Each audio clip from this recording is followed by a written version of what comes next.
Okay, I think we're live. Yeah. Hello, and welcome to the first live stream I've done for quite a while. We did a modular podcast show for the first time in a while a few weeks ago, and this is certainly the first of my own live streams for 2019 and for a while of 2018. I am trying out a little bit of a different audio setup, so if this sounds weird in any way or good or better or whatever, leave a comment in the chat or on the video. And I also, you can all feel sorry for me because I've had a serious bout of man flu this week, known as being a baby, if you ask my partner. But yeah, full of cold and feeling pretty dreadful. So if I mute and I'm kind of at any point, yeah, I'm just coughing in the background. But the show today, getting started with Modular Synths, is the loose focus. I say loose because we'll chat about all sorts, but the general idea of getting started with someone that's getting started, that's fairly new to Modular Synths, despite being pestered by a peer group around him. Mr. Daniel Steele of D Steele Music, how's it going? And I'm doing great. I'm just, chilling on this Sunday. It's a good day. Well, actually, it's very snowy outside, but whatever. I'm not going to shovel. Not now. Whereabouts are you? So I am in the New York, New Jersey area. So, Okay. yeah. So I live in the East Coast of the United States. Yeah. We Yeah. get it over here when I know you just said snow, it's not a big storm, but when we see in the news that something hits weather-wise in the States, you're kind of like, Hmm. okay, give it a week, it'll make Yeah. its way over. And we've just got, it's just like gale force wind. We won't get any Oh snow at man. this time, but you can tell, you're kind of like, what's happening elsewhere. Yeah, man. Um, so for those that maybe aren't aware of who you are or what you do, we should definitely just kind of go through a little bit of history. Okay. We a slight affinity between us in that we both play drums and both play Yeah. like had to unlearn. Well, I can speak for myself, but I can hear it in your playing as well. Having to unlearn a certain amount of coordination to get that kind of wonky, lazy feel, make the snare snap that bit before the hi-hat, and all these other kind of things you've got to do to get the feel right. Yeah, And it took man. me a long time to get that. And as soon as I hear anyone playing that style, or just pushing jazz and hip hop and looking back through influences that bit further, Yeah. my ears really prick up. So yeah, I mean, playing drums, I guess, was that the first thing musically? Yeah. Man, I've been playing drums since I was 3 years old. Uh, you know, started off playing in church with my family, and then Yeah, that just kind of blossomed into an obsession for me. So I've been doing that. Wow, I'm 34 now. So geez, yeah, my basically my whole life, uh, playing drums, playing keys, playing different instruments, sequencing. Yeah. yeah. So at what point did, I mean, you know, this isn't just, we are going to talk about getting started with modular, which will kind of fast track up to it. So drums at a very young age, Yeah. music through church, and I guess all through your upbringing that way. Yeah. When did, I guess, electronic music, what was the first kind of, well, or not drums if there was another instrument along the way? What kind of happened next? So electronic music for me came probably when I was around 11, 12 years old. Um, I got a Boss Dr. Groove Okay. drum machine. I think I was 11, 12. I don't even know how old. I know I was young because I destroyed that thing. Um, and that was my first experience with sequencing something. And I was like, wow, this thing is really cool. Has some really cool bass sounds, really cool drum samples. And that was just my introduction. And then after that, I just became obsessed with anything that made music, whether it was MTV Music Generator on PlayStation, which I was obsessed with, I uh, remember that. Acid Pro. I blew up my first computer using Acid Pro. Like it literally caught fire. Um, because I had like hundreds of tracks just running time stretched audio. It was just nuts. Yeah, it was just nuts, man. So yeah, I've been akin to technology since I was a kid, and I was very fortunate to be around people that had access to it, where I could just see how it worked and use it. So yeah, that's kind of my upbringing. And Yeah. Yeah, I've been using Reason since version 1. I remember when that first came out. I Okay. begged my parents to get it for me, and they got it for me. Rather than me, get a bike, they got me Reason. Yeah, I was 2.5 with Oh Reason, yeah. not quite as early on. With Rewire into, I think it was Cubase VST3 at the time. Oh man. That's wow, And that's back. I just remember the teacher at school saying the sounds in this is her words at the time. The sounds in Cubase are terrible, but Reason's terrible for writing in. So you need to rewire in the sounds and send MIDI back and forth. And that tainted me right through my teens. Mhm. Like someone, I think it was a guy called Hashfinger who makes some really killer UK hip hop and Oh, boom bap. nice. Yeah. And he makes some stuff for a guy called Luna C, who's like big on the kind of don't flop rap battle scene. So Although he did it, got himself really big, and then just stopped doing it. And he was like, "Yeah, it was for publicity. I did rap battles to get to where I want. Now go buy my album." And he doesn't do them wow. anymore. But you look up Luna C and Don't Flop or Rap Battle, there's a ton of stuff. And Hashfinger's beats are amazing. I Oh, remember that's cool. I Luna gotta check that out. going back. Luna kind of told me that Hashfinger used Reason to make the beats, and I was like, "He's using Reason," and he was like, "Why are you saying that like it's a dirty word?" And I didn't know him that well, so I was kind of like, "Oh no worries, it doesn't matter." And he was like, and he really pushed me on it at the time. He was like, "No, you're saying that's like bad or weird, or what's wrong with using Reason?" And Luna didn't know. He rapped, but he didn't produce at the time, certainly. And I was just so tainted by that teacher saying you're bad for writing in and composing in. And I then still use it to this day. yeah, and then other people using it to make UK house and techno and things. I was like, "Oh, this sounds great. What are you doing this in that Reason?" Like, and again, same thing. Like, really? Doesn't sound Yep. like Reason. And Yep. they're like, "Well, it doesn't when you learn how to use it." To me, Reason was still like better stock sounds than Cubase at the time. Yeah. Yeah. I was so tainted by that. It took me a while to kind of shake that off. Also, the Rex player was kind of revolutionary. Yeah, That yeah, thing was that changed loop culture. Like, yeah, big oh time. man, it was revolutionary. I remember seeing that as a kid. That blue still is stuck in my head. That color blue from the Rex player. Yeah. I'm like, oh man, I know that. That's Rex player blue. That's what it needs to be changed on the Pantone scale. That's that. Yeah, man. That's interesting. So then, obviously, making beats. We just said before we went on air, you were making beats in school for all the rappers coming up through school and Yeah, high school, that's how I would buy sneakers. I would buy like, yeah, I selling was just beats. yeah, just selling beats and just man, we would up the block. So for our high school, we for lunchtime we were allowed to go off of campus to go Okay. have lunch. So there was this Filipino bread house on one of the avenues right next to our high school, and we would literally spend our whole entire lunchtime there with these yellow Sony boom boxes, playing beats and freestyling over them and just making up songs and improvising. Um, and my friend would have like his little handheld dictaphone, and he would always record it all the time. And then he would give that to me, and I would take that home and throw it into my old compact Presario computer and sample it and chop it up in acid and all that stuff. It was my first experience sampling in the computer, sampling real life rather than sampling records. Yeah. And that's something Yeah. that Yeah. was another progression for me. It's funnily my first recording experience was, you'd call it pop punk, I guess. Punk Hmm. come pop punk kind of stuff. Just doing covers, getting started playing in bands. That I was asked to play drums in.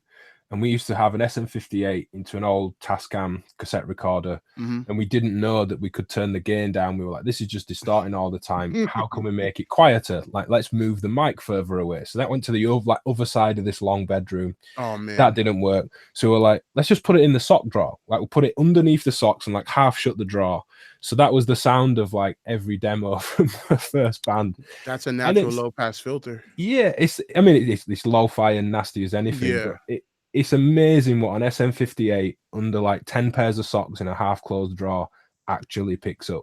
that is probably the most diverse mic Yeah, ever yeah, it's created. unreal. You could just use it for anything. It's But really great. the idea of just live recording, freestyles and sessions out on the street. I did an interview recently with Matthew Shaw on his totemic topologies ambient releases, and it started with him telling me, I've been making music with things that blow into the garden. So straight away, like, that's an amazing tagline. You're like, what do you mean? And he's in a rural location, so I'm not like, around me there might occasionally be some litter or like whatever. I'm like, nothing's going to blow into his garden. And then it was a bird's nest and twigs and leaves and all this stuff, and he was recording it either with a cassette recorder or a Zoom H1 or 2 or something like that, just basic digital recorder. But then to play it back, he put it into the OP1, but still just played it out of the speaker and just held one against the other. And like each stage of doing it just imparts so much sound that you just can't. I don't think we've replicated that in any way. I kind of do that with the Animodule Tranimodule. Yeah. That's kind of one of my things that I use for just getting that really like horrible speaker sound and stuff. But I love it. It's very it's dope. really cool in parallel to stuff. I liked it when we were on about me playing an electronic drum kit before we came on air. On the top floor of one of the bands I was in, I went round and we were just recording MIDI, because it's like, what's the point of recording the audio ultimately when I'm just playing a MIDI kit? I might as well just play the MIDI for the producer. If he wants to quantize it or move it or nudge it or change a fill and then tell me later, he can do. But all of upstairs was open in this kind of loft space, and you could hear the kind of hitting of the plastic pads, just stick on plastic pad. There was no sound coming out of the speakers, I don't think, at the time, just making a nice reverb in the room. And I was like, just go put a mic in that room and just record it while I play it. And we ended up using it because those short little kind of snaps of reverb, as opposed to the actual drum sounds exciting a fake reverb, it just added some kind of weird realness back in. And even like with I've used the Korg Volca Beats for some odd little bits of kind of techno stuff, and you plug it in, it's got a nice weighty kick, just some compression and saturation. You're kind of off making techno anyway. But just miking up that speaker and just slamming it, I like to see it as, if you're recording a real drum kit and you've got a room mic and you want to slam the hell out of it in terms of compression and just sit it right underneath the whole, all the spot mics and the overheads. I like trying to fake that with electronic stuff. How can I get my room mic that I'm just going to smash to hell somewhere that sounds different? Or, like you said, speakers out of things. The tranny module from Animodule is very good. We'll take a look in a second. I do. I kind of do something similar when it comes to recording Fender Rhodes. Okay. I don't just mic the cabinet and the line out. I also put a microphone over the Fender Rhodes so it can capture me clicking on the keys. Yeah. Because for me, that's part of the experience of playing that instrument. That's part of the noise that comes from it. Yeah. And if that's missing, it doesn't really feel like a Fender Rhodes. It feels like, oh, this is just an EP. It's not like really. It's like when you get an A-B pair inside an upright piano, it's not the whole picture. It misses something. Yeah. I really like mics, kind of like where I've got this one. If I'm playing drums or you're recording an acoustic guitar or whatever it is, we will get to modular in a second. No, I feel it. Yeah. Wondering. But if this is where we hear from, so if you put a mic somewhere near your head, it's going to roughly get how you hear your instrument. And it's an amazing kind of additional sound source to have. Thinking of upright piano, I like the A-B pair quite in the top of the piano with the lid off, so there's a really wide stereo image. But then putting on the soundboard at the back just a mono mic and having that one in the center and compressing and EQing that one. So I kind of close in the stereo image by fading in that mono source and just warming that one up a little bit. Really nice. When I was living in Portland, Oregon, it's my first time with a GoPro camera. And what I did was I strapped the GoPro camera to my head and had the whole kit mic'd up. But I also took the audio from the GoPro being strapped to my head. And every time I would move my neck, it would change the panning of the kit. So I use that as an extra piece of track in the recording. and I smashed it. I compressed it so much that it was like insane, but it just created this interesting layer to the drums that I think was really unique for that sound pack that I was making at the time. Yeah. So yeah, man. And thinking about that kind of thing with modular, I was chatting with Alex, who's Myla Melodies, when I Mhm. went round and did the Why We Bleep show with him a few weeks or months back. And there's nothing really, for me and him at least, in the conversation we had, that replaces moving air. Just exciting a physical space still just hasn't quite been captured, I don't think, for me. I love reamping and things like that for that reason, just to get something physical captured. Even if it's a soft synth, I like just running it through a guitar amp, bring it back in, and just having something about it. I reamp all my plugins Mm. because it just makes it sound real, like tangible.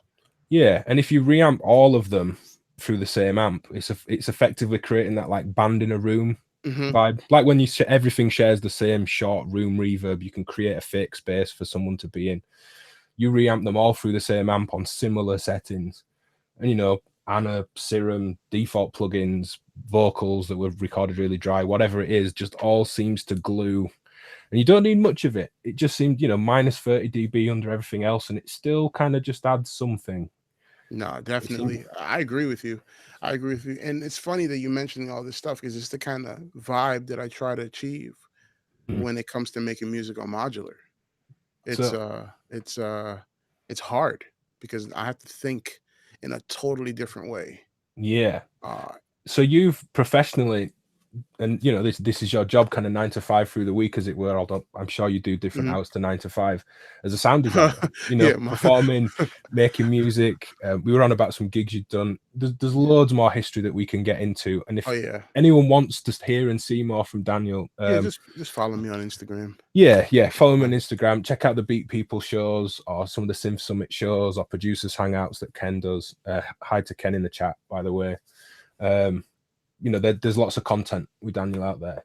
So you've had this career and still do of making sounds and music for a living, and you've had like Corey from B-Boy Tech, Ken Flux with it, breathing down your neck, pestering you to get into modular for quite some time, I imagine. Well, I've seen it publicly. We've seen it. Yeah. We've seen these guys kind of just, it's going to happen. It's going to happen. And I felt the same. I've watching you guys on these shows. I'm like, he's going to do it. He's going to Yeah, do it. I saw your response when I posted that video where you were like, "Hot damn, Daniel Steele music has gone modular." I knew it was going to happen. Oh man, but here's the thing: I didn't want to post anything until I felt like I could make music on modular. So, okay, we'll come to that. It's a really good kind of second point. What tipped you over the edge? What eventually was the thing? I mean, I imagine, you know, seeing peers and friends and things like that with modular, you've been casually interested at least for a Yeah. while. What tipped you over the edge in actually getting, you know, some Euro rack to get started? So it all started with in 2016. I started to get bored with music production. Mm, I just got bored. Every piece of gear that was coming out, I was just like, ugh, this is not good. This is not a fun experience. This is either not fun or not challenging, or um, it was just the same old routine on how to make music. You input steps, you draw a MIDI in, you play, you grab the keys, you play it, you know, you pick up a bass, you play it. And I was just bored. Um, and Eurorack has always been interesting to me. I've always looked at it from afar and said to myself, man, I want to try that. And what really got me interested in, check this out, you might not know this. I lived in Portland, Oregon for a couple years, and I live right by Maleco Heavy Industry. mm, I live right near that place. And Ben Davis, I used to meet up with him and just hang out with him and yeah, pick his brain and ask him all these questions. He would take me over, show me how they build stuff, and just kind of like really welcome me into the thought of making music in this way. Also, the store Control Voltage, again, same neighborhood as me. So I yeah, would go there and just spend hours and hours and hours there, just checking out modules, asking questions. Hey, what does this do? Hey, how does this work? And trying to relate traditional synthesis. And when I say traditional, I mean traditional for me.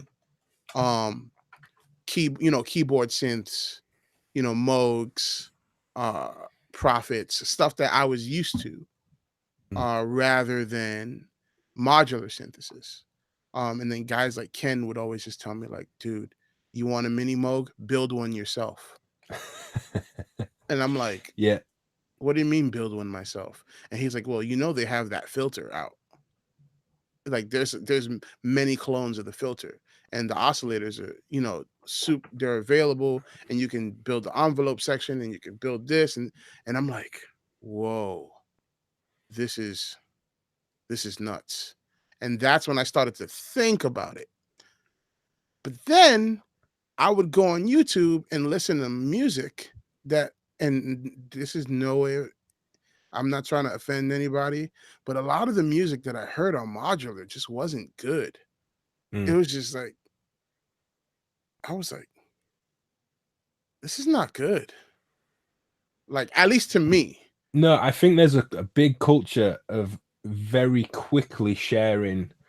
Premature is the wrong word. That seems too negative, but and I'm guilty of it as well. Just getting something in the case and quickly being excited and sharing something in the moment. And if that was something you were making as a beat the night before, say on a laptop or something, you listen the morning after and you're like, oh, no, I got that wrong. We've all done that, where you're in the moment, it feels really good. You listen back to it and you're like, it's not there. Or it was just outright bad. And you were just, I don't know, you'd had something to drink and you were into it or whatever. Yeah. I think there's a real culture of very quickly sharing something as soon as it's like patched in, jumping on Instagram. And there's a great scene for all that. And some of it's amazing. Some of it's good. Obviously, some of it not as good. But I think it's like, I imagine, I haven't looked into the guitar scene for a long time. It's probably like if you start watching guitar videos, there's probably like just got a new fuzz face clone. Here's a blues lick. And it's just kind of the same, kind of boring, not good, same, but just for guitar, just on mass scale in compared to modular. But I know what you mean. It's hard maybe to find a specific style that inspires, and I think that's changing. It definitely is. There's a lot of people that I watched that made me say to myself, wow, I want to do that. I want to do what, Light Baths is doing. I want to do what Colin Benders is doing. When I see these guys perform, even Shiro, B-Boy Tech Report, these guys, I saw them and I was like, whoa, this is more in the direction of what I want to do. And I just started investigating, and I'm really lucky to have guys like Ken Flux Pierce, and Corey, B-Boy Tech Report. I chat with these guys literally every day, probably every hour of the day, because we're on Marco Polo just talking all day. Yeah, that's I don't use it, but from what I get of you guys talking about the Marco Polo app, it's a bit like WhatsApp, right? Yeah, but it's video. Oh, okay. It's like video walkie-talkie. So I could be in here and I'm like, hey guys, I'm trying to patch this. How do I do this? I need help. And then I can just show it to them, and it's real time. So it works really well. So I'm very fortunate to have those guys at a phone call away. Yeah. And what's cool about it is I've been able to have a fast track to learning. Yeah. A lot of things about modular, but there's still some things that not even they have answers for. Yeah, you did say to me a couple of days ago, I've got some questions and none of my like modular heads can answer it, and I can't find anything. And I was like, he's gonna string me up live on air. No, I'm not because I feel like we could probably talk through it and make a solution. Yeah, in longer form. We can ask anything, man. We'll get to that kind of thing. One thing I want to just circle back to though is you mentioning, like, say, wanting a Model D, and Ken saying, well, build it. This circuit's out there. And I think that's a really, maybe some of the modular scene shuns that, don't get into modular and just rebuild a mono synth. But that's really is a big attraction for a lot of people. Not with something like, say, an SH101, where to actually build it in modular, you can easily still buy one on eBay, an original SH101, if that's all you want to do. I Or just don't like the way it looks. yeah, you know. So, but like certainly for the Model D, even the reissue, like the AGH synth mini mod voice, is absolutely stunning. Wow. And it's, other than the reissue, you know, it's kind of more Moog than Moog. You know, Yeah. take a Little Fatty or something, they're not the same circuits. It's not to Yeah. say that they're better or worse. I hate this idea of what's the best. No, There is no best. to me, that's irrelevant. To me, Yeah, that's like, there is no best. There there may is be no a best. best for a very specific task. Like if someone comes in with a ton of detail and they're like, I'm trying to achieve this. This is the sound I want. This is what I've got. I need the best piece to pull this together. That But might even have a that, best. even that is relative, because Mm, all of us hear frequency in a different way. If I yeah. play C sharp on the keyboard, your ears are they might be a little bit more concave than mine, so they determine a certain frequency range different than me. That means both of us are going to have a different emotional response to that one chord, Yeah. because frequency is hitting us in a way where it's we're responding based to the shape of our bodies, not Yeah. to what's actually being played.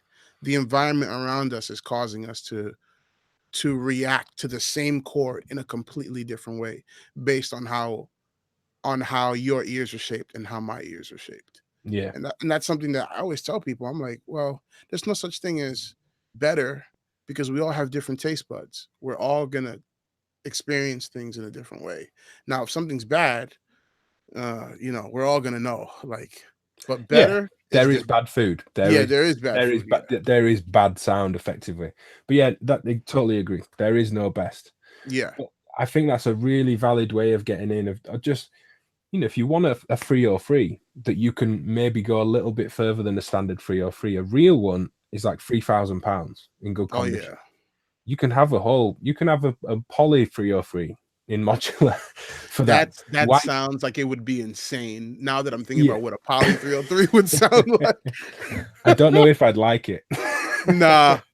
I think it would be a bit too much, but it's a completely valid way to get into it. Or even that one thing I did, not early on getting started, but I'm really glad I did it, was just to put a 2-row system together that is just my drum machine. And sometimes it's got sequencing in, sometimes I pull that out for effects, depending on where I'm going and what work I'm doing. Dope. And someone was like, yeah, you've got a lot of the mutant drums in there. That's just 808 and 909. Why don't you just get an 808 or 909? I'm like, because they're both £2,500 to £3,500. Yeah. Whereas I can cherry pick these. Now you could argue getting into like the TR8 or the TR8S or whatever else. But the point is, it's my drum machine. If I want that one piece of weird Moffensief modular glitching what Moffensief do a lot is they don't filter the A to D and D to A conversion. Oh, okay. So there's a lot of grit and character on the way in and on the way back out of all of it. It's deliberately trashy and gritty, and I love it. And if you want great. half 808, a couple of 909 bits, and a sample player and some effects, and you just want to be at CV it all, it's just turn up. There's my case. There's my drum machine. I'm good to go. And I love it. So that it's funny that you mentioned that, because that's initially how I started building my setup. I wanted to build something that was better than an Octatrack in my rack. Yeah. And that's why my first module was what I bought. So we're back to that best and better thing. Not obviously that you know, if an Octatrack's right for you, Yeah, it's not right for better, you. but that But had a for yeah. you and your situation though. So what was that? What wasn't the Octatrack doing that you wanted the modular to do? Well, was it just a workflow thing? Just you can get out yeah. of the menu by just patching some things, or Yeah. So I like the things that an Octatrack can do. yeah. But I was like, it's kind of limited, because I want to be able to interface it with other pieces of modular, and I want to learn how to make music in a modular environment rather than interfacing it with an external piece of gear to sequence my rack. So I started to figure out, what can I get that's going to be the brain of my system?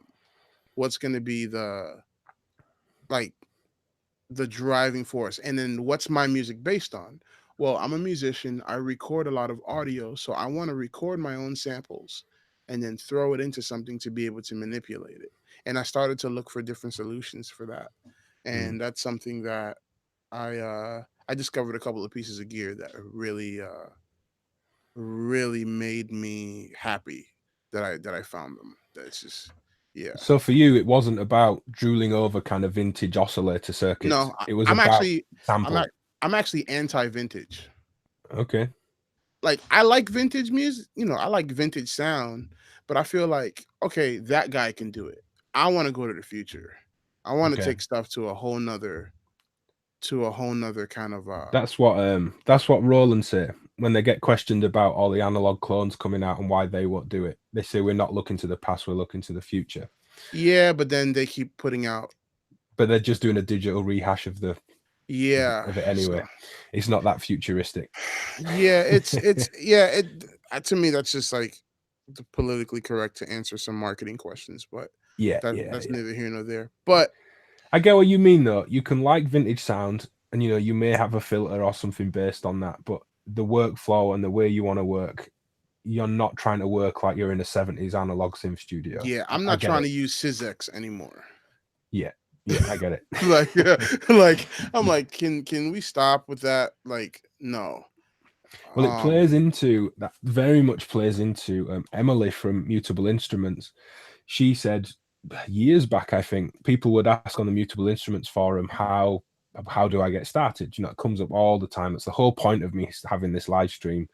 It's a conversation around getting started, either sharing experience from a while ago, or if people are just getting started, just sharing that like kind of raw new state that kind of people are in experience wise. I think it's really valid for a lot of the people that will watch this kind of stuff. And it's an interesting conversation to be had as well. That kind of, what do you wish you knew? You did know at the time. There's loads of stuff I wish I knew that I now do years down the line. But going back to what Emily said, she doesn't say, you know, get an oscillator and a filter and a VCA. She says, get a sound source, get something that can change the sound source, some kind of processor, and something that can modulate those modules. And I really love that just open. You need something to make a sound, you need something to change it, and something to tell those things when to change. Yep. And it's just such a bare bones, basic approach. It just takes a step back away from it being a synth, and it's almost like it's sound again. Yeah, you just exactly. And I really like that approach. Yeah, man. I had a hard time trying to figure out how to get started. Like even case wise, like that's my next step now. I gotta buy a big case because it's growing a little too fast. Okay. Well, I have a couple of questions for first modules and kind of wanting a different experience, but kind of like an Octatrack. What was the first case then? What did you settle on case wise?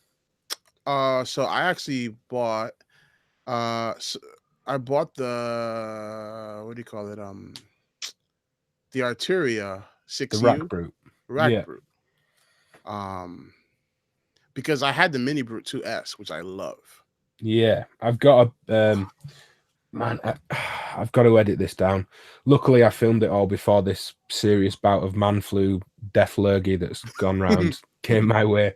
I've about 2.5 hours of stuff with a 2S. Oh man, that's great. I wanted to do a big deep dive video, but the thing is, if I film about an hour and 50, like the Make Noise Q Pass video I did was 42 minutes in the end. I filmed about an hour and 10 minutes. Okay. So I can cut a good bit out, but I'm thinking 2.5 hours. How the hell am I going to get it down? But there's 51 parts in the video so far. Because it just, every time I start editing it, I'm like, oh, but if I just repatch, say, the sample and hold out of the LFO and try and trigger the envelope from it, that's going to give me a random gate because the trigger on the envelope doesn't know the difference between continuous voltage. Yep. Soon as it just crosses the threshold, that envelope's just going to go bang and fire. So it's like, right, I just need 2 minutes where I tell people, here's how you create a random gate on the Mini Brute 2S. It's great. So there's lots of small bits, but it's also such a capable... killer. Yeah, being able to make the velocity or the pressure be another pitch or another gate. The ratcheting's quite nice, the shuffle. Yeah, that's a nice thing. And it's a great pairing. that and the Rack Brute, which is going to be kind of the next video after the one on the 2S. Yeah, really nice. So it's funny now when I think about what my first modules were, they were actually semi-modular. Okay. They were the Rack Brute and the Mother 32. Yeah. So those were the two things that got me into patching. And then I started to patch them together. Mm-hmm. And that was like, oh, now I have 4 oscillators. Now I have, it was just like a whole discovery for me. And man, it was just fun. And that's when I knew the bug hit me. When I started to have fun just doing this. And I was like, whoa, this is not the same as as um as all the other stuff that I've been producing like within the DAW and traditionally. This is fun. I want to keep doing this. I want to keep discovering this. But when it comes to my first module that I actually bought, I remember going to my wife and telling her, I was like, hey, just giving you a heads up, you're going to see this amount of money come out of our account because I'm buying this specific module. She's like, what is it? And when do you get it? I'm like, oh, it takes like 8 weeks to get here. And I'm like, as I'm saying it to her, I'm just like, oh man, what did I get myself into? So I bought the ER301 as my first module. Okay, wow. My first module, ER301. I'm going to bring a picture up for anyone that hasn't seen it. We'll take a look at the actual system in a second. So the 301, it's full on. Well, it's called the sound computer. So it's straight away, it's doing the kind of, it's not an Octatrack clone or anything, but it's doing a lot of what I imagine you were looking for. Yeah. The experience of having been patching all the semi-modular stuff together. Yeah. Well, this reminded me of two things. It reminded me of the semi-modular stuff. It also reminded me of Reactor. Okay. Because building patches in it is very similar to building things in Reactor, at least to me. It is. So Ken Flux had it, and he would constantly walk me through things. And I'm like, man, I think I'm getting it. And what I did was I built my sample based drum machine out of it, and I built it. I could have like 3 samples in a row, and then sample 4 could be a sine wave that's like a big sub 8080 kind of thing, and then sample 5 could be some weird triangle wave FM'd with with itself with another triangle wave, and you can put that all in containers and make that a sound on its own. It could be triggered with gates. So this thing could be a lot of modules in one.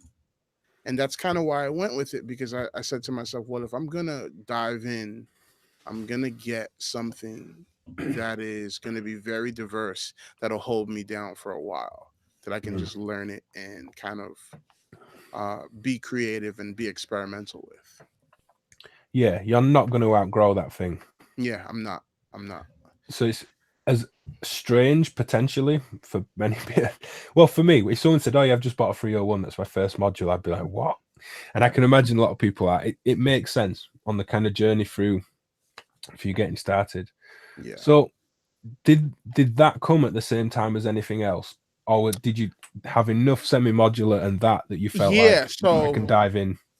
So I was at first. You know what else I bought first? I bought the Mutant Brain from Hex Inverter. Okay, so some MIDI integration. So what I was doing is I was sequencing my ER301 with my Digitact. Okay. And just doing that. And then I said to myself, this is great, but it's still not in my rack. The sequencing isn't in my rack. And I tried it with the Mini Brute 2S, but it still didn't feel like it was in my rack. Okay. So I remember seeing, this is funny. I remember the features that Ben Davis told me were built into the Varigate 8 Plus. Yeah, I was just going to say this is a nice time for me to bring up one of the cases that you've got. Yeah, so this is my control case. Yeah. Yeah. And for anyone that's joined this live chat late, or has skipped forward when this isn't a live stream, it's just a video. Yeah. You knew Ben Davis when you lived in Yeah. Portland, and you had the real luxury of just hanging out with Yeah. Ben. Ben designs the kind of digital side. He may do some of the analog design as well. I don't want to pigeonhole him, but certainly did the Variegate 8 Plus and the voltage block for Yeah. Maleko, which is where you were going before I butted in. Yeah. So when I dude, I remembered Ben telling me, he was like, "Oh yeah, you know, I built delays, a delay lane for each sequence." And I was like, "Well, what do you mean you built a delay lane?" He's like, "You know, like that lag. Like if you want to make something lag a couple of micro steps, you do it with the gate delays on the variegate." And I was like, "Wait, I do that in real life when it comes to sequencing. Like I'll Yeah, do that and I'll lag my hi-hats or my clap to flam a little bit." And I remember saying to myself, "Man, I got to get that sequencer." But then before I got the variegate, this is how wild my journey was.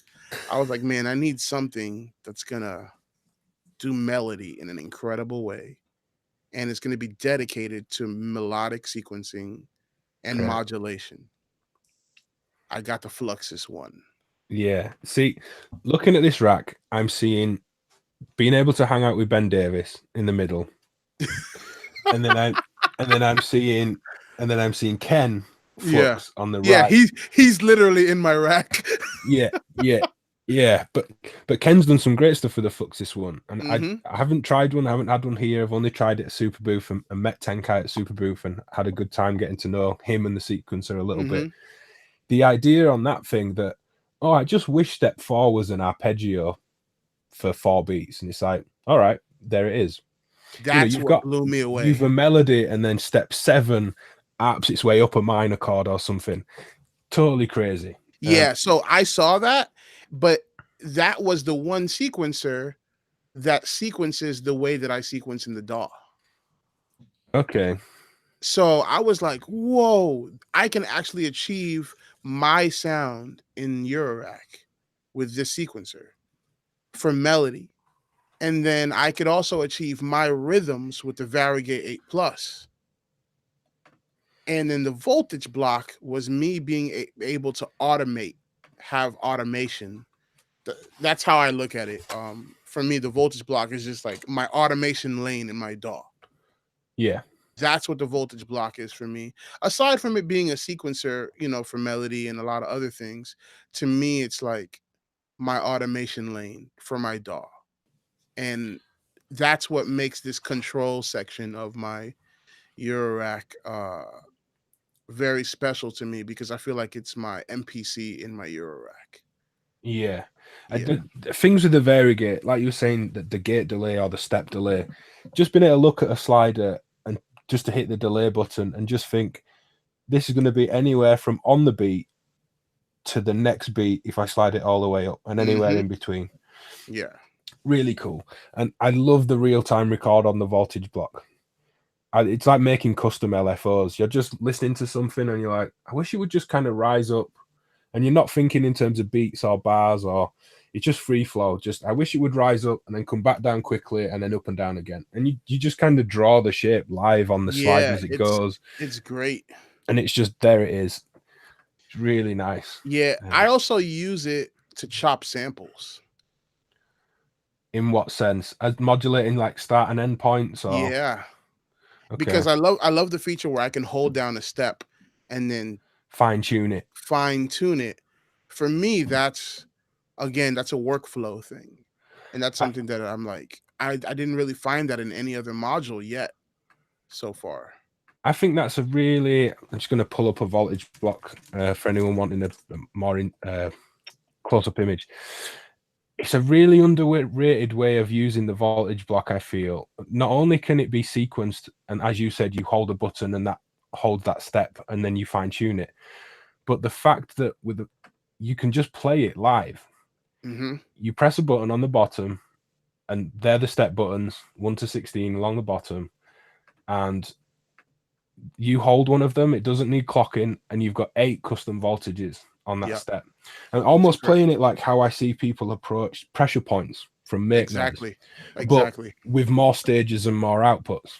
Because you can just be like, okay, step one, the filter's this open, the sample start comes back, the loop point changes, the VCA is more open, the LFO's slower, this, and this, and this, and then everything can just be so different. It's almost like how preset management works in a Buchla system. Yeah. You can this idea of patch storage on the 200E series for Buchla is great, but it can't physically put the cables back where they were when you saved that patch. So this is kind of the same. I mean, it's not quite a 200E patch storage system, but it's a similar approach of being able to kind of preset manage because you've enough voltages to do so. It doesn't just feel like one analog sequencer changing one thing. Yeah, and that's why I feel like it's my automation lane. Like it's literally 8 lanes of I could just do craziness for all these amount of steps, and it's fun. And that's kind of what I wanted to show in my first 2 videos that I posted on my Instagram. I wanted to kind of show people how I still achieve my sound Yeah, I'm going to with. try and play one. Tell Oh me yeah, go ahead. tell me if you can hear it. I mean, and anyone in the chat if it doesn't play it at all, because I'm not entirely sure with how I've changed this sound setup. It might not quite play. We'll see, but we'll find out really quickly. It sounds like you straight away. Yeah.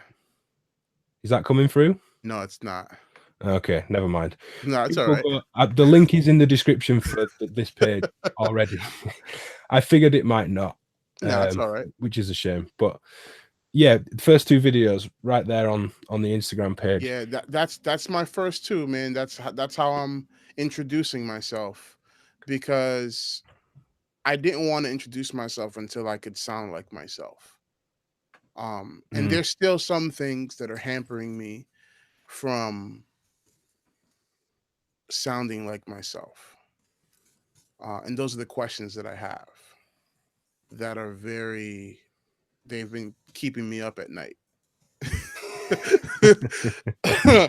They've been keeping me up at night and kind of yeah. Dude, I've been on every forum, Muff Wiggler. I've been on, and I've kind of seen the answer, but it's not really it. And I don't know if I just have to be a guy that goes and creates a module that does it. So Okay. that's kind of, yeah. So that leads an interesting question. Those first 2 videos you think fit you and sound like you and have your vibe and character, and you've presented yourself as such, rather They than had, just kind of throwing everything out there as soon as you get a module and it being somewhat disconnected. How long did that take from, say, getting the 301 and the variegate to feeling like it fit your workflow and it starts to sound like you? Are we talking a few months? Are we talking a year? probably like 3 months. Okay. Yeah, probably like 3 months. And I think what helps is, again, my community. I Yeah. have guys that are willing to walk me through things and talk me through a lot of things. And also, all I do for a living is sound design. So Yeah. I literally am patching all day, trying things. So how Um, quickly did it work its way into work? Not just you finding yourself on Modular. How quickly did it get into a product or a project? oh, right away. That's how I justify buying something. I'm just like, oh, I'm gonna buy it. I'm gonna make money off of it right away. Yeah, pays for itself. Yeah, it's gonna pay for itself. So when I bought the ER301, I what I did is I loaded it up with a bunch of samples and made some loops, a loop pack of me just sequencing things in the ER301, right? Okay. Just sequencing within that, using effects in it, using all that stuff, and put that out on the market in whatever instance it was, and it paid itself back. So it's just one of those things where I have to learn each module that I get. Yeah. I don't want to grow anymore in size in my like rack until I have a very fairly intimate knowledge of each and every one of my modules. Yeah. Because if not, I could have overlap. I could have things that, and I know there's some overlap in what I have, but for me, it's overlap not in workflow, but in function. Yeah. Because sometimes some interfaces just don't gel well with me. Like the Fluxus one is very inspiring to look at, to program melody, and the way the buttons work, and the menu system is very inspiring to go through. The Variegate 8 Plus is straightforward. I'm going to make these drums bump, and that's Mm. how I want to do it. The voltage block is very inspiring to use. Yeah. Um, so that's kind of why I call this my control hub, Yeah. Yeah. because that's kind of how I use it to control everything else. Yeah. I'm being sensible about it. I mean, I'll pull a picture up of the rest of the rig. Oh yeah, yeah. Go ahead.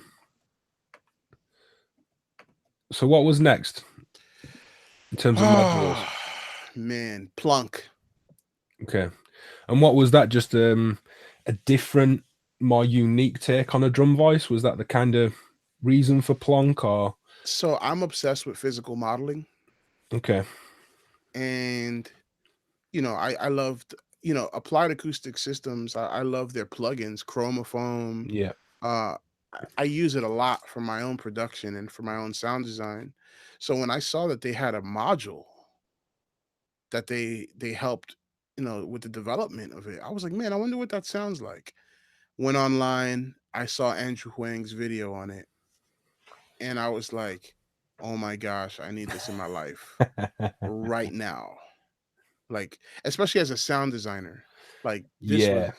wow. I was like, I need this in my life right now. I love, like, I almost call it like fast track sampling, where just take however many CV inputs something has, say it's 4, and creating 4 random voltages in Yep. time with the trigger, and just recording a stream of hits that are all varied. All the CV inputs were varying each time it Hmm. got hit, and you just like bang, like 50 good hits. And of You course, might the strip some of variegate, them. yeah. You might strip some of them out. You might Hmm. start looping some of it. That might happen in the computer rather than on the modular, or it might happen in the modular if you capture the pattern. Almost like this fast track sampling of stuff like that, complex voices. Well, a cool way to do that I've found is I'll have the voltage block, controlling all the Mm. parameters on the Planck, right? But I'll also have one parameter switching the actual voice all the time. So it's not only switching parameters, but it's switching Okay. the engine all the time. So it's literally a new sound every time it comes back around on the sequence. Yeah, Uh, that's and nice.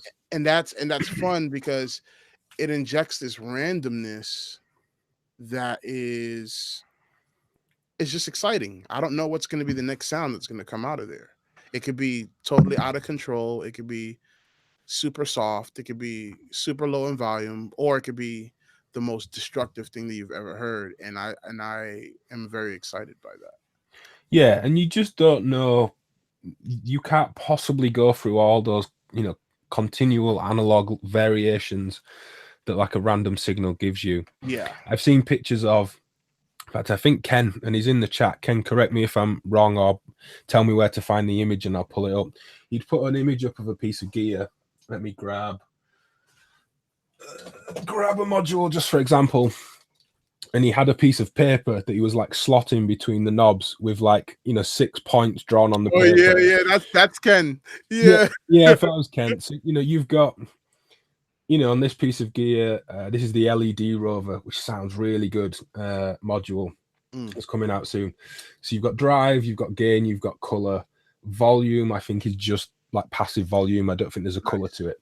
So if you pick, 5, 4, 10 positions around that knob, you've got 10 times however many variants you're going to get out to the power of, and it's a ton of work.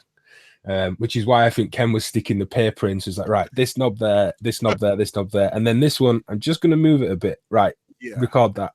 Right, record that, and then you do the whole thing, and that's cool for getting like deep sample and round robins and all that kind of stuff, like Oh, definitely. deeper, really intentful sampling. But it's a ton of work. So those are the workflows that I've been trying to bring to my Eurorack, like the concept of round robin.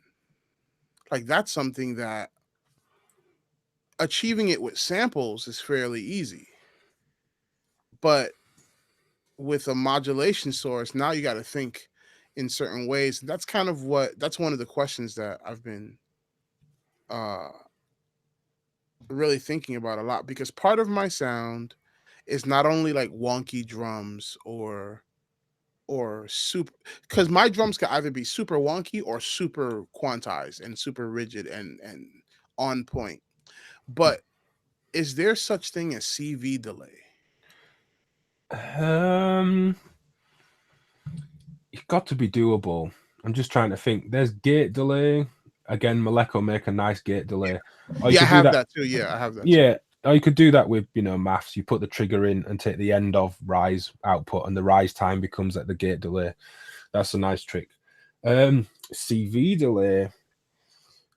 I'm just trying to think. I don't know if I do wonder if certain chips like PT chips or BBD bucket brigade delay chips, maybe they're AC coupled, the actual chip themselves. I'm wondering, there's got to be a reason there's not a lot of them available. Well, here's what I want to achieve. Let's say my kick, I have a kick and snare pattern, right? Boom. Mm-hmm. But my hi-hat is delayed. Yeah. I have to beatbox everything because that's how I hear it in my head. Yeah. But I Yeah. want my melody to be delayed the same way that my hi-hat is. I can't ever achieve that in modular yet, because the CV makes it flam if I delay the gate. It makes the Yeah. Okay. So the way to do it then is to delay the clock that's feeding the sequencer. That's how you do it. delay the okay, I gotta write that down. I Yeah, never because thought of that. I've been through the same thing, exact same thing. And it took me, again, if this is one of the questions you said you couldn't find answers to, It this is. took me ages to figure out. Oh man. And it was someone that was totally new to modular. I forget their name. If I remember, I'll put it in the comments and credit them. And I was like, so everything's clocked, it's all in sync. And then say the variegate, or it was a different sequence at the time, I think, is delaying the beats just how I like. That's all working. But I can't delay, just as you said, I can't delay the gate doing the melody because the pitch is still changing before that. So Yeah, depending on the envelope times, you hear that pitch just change on the tail end of the note before the gate hits. scooping up. Yeah. Yeah, it's horrible. And they were like, well, you just need to delay all of the information. And I remember saying the same thing as you. Yeah, but I can delay gates. I can't delay CV without like getting it into the computer and sending MIDI out and all that kind of thing. And they were like, just drive the sequencer differently. And it took it, some of it. The only thing is, it doesn't work with some bits of digital gear that like to try and learn the tempo. Yeah. Because if it's an irregular rhythm, it's it'll go from being 100 BPM to 100.4 BPM to back to 99 BPM, back to 100, depending on what delay you're shifting it. Man. You get that with clock multipliers because they have to learn a space of time to be able to say, here's twice as fast, here's 4 times as fast. Whereas a clock divider and an analog sequencer definitely works doing this. It just moves on each clock pulse. So it doesn't matter how regular or irregular it is, it just goes, right, change step. So what I'm thinking I'll do is I'll clock I'll clock most of my sequencers with my Pamela's new workout, right? Yeah. And then I'll send one clock out that's going to my Fluxus One and have it delayed via Pamela's new workout. Or depending on how the Fluxus One like auto generates its tempo or reads tempo, I know it's digital, but if it has an analog style reading, like per step read of the tempo, you could take one of the 8 outputs from the variegate and not clock it with anything steady, clock it with something varying or ratcheting, or it might work. The Fluxus One, it might want to try and learn the tempo and it might be a little bit jagged. But that might actually sound cool though. Yeah. So I have to try that. Yeah. Yeah, it's less timing variance for being organic and more like weird robot wonkiness. It's a different wonky feel. It's really cool.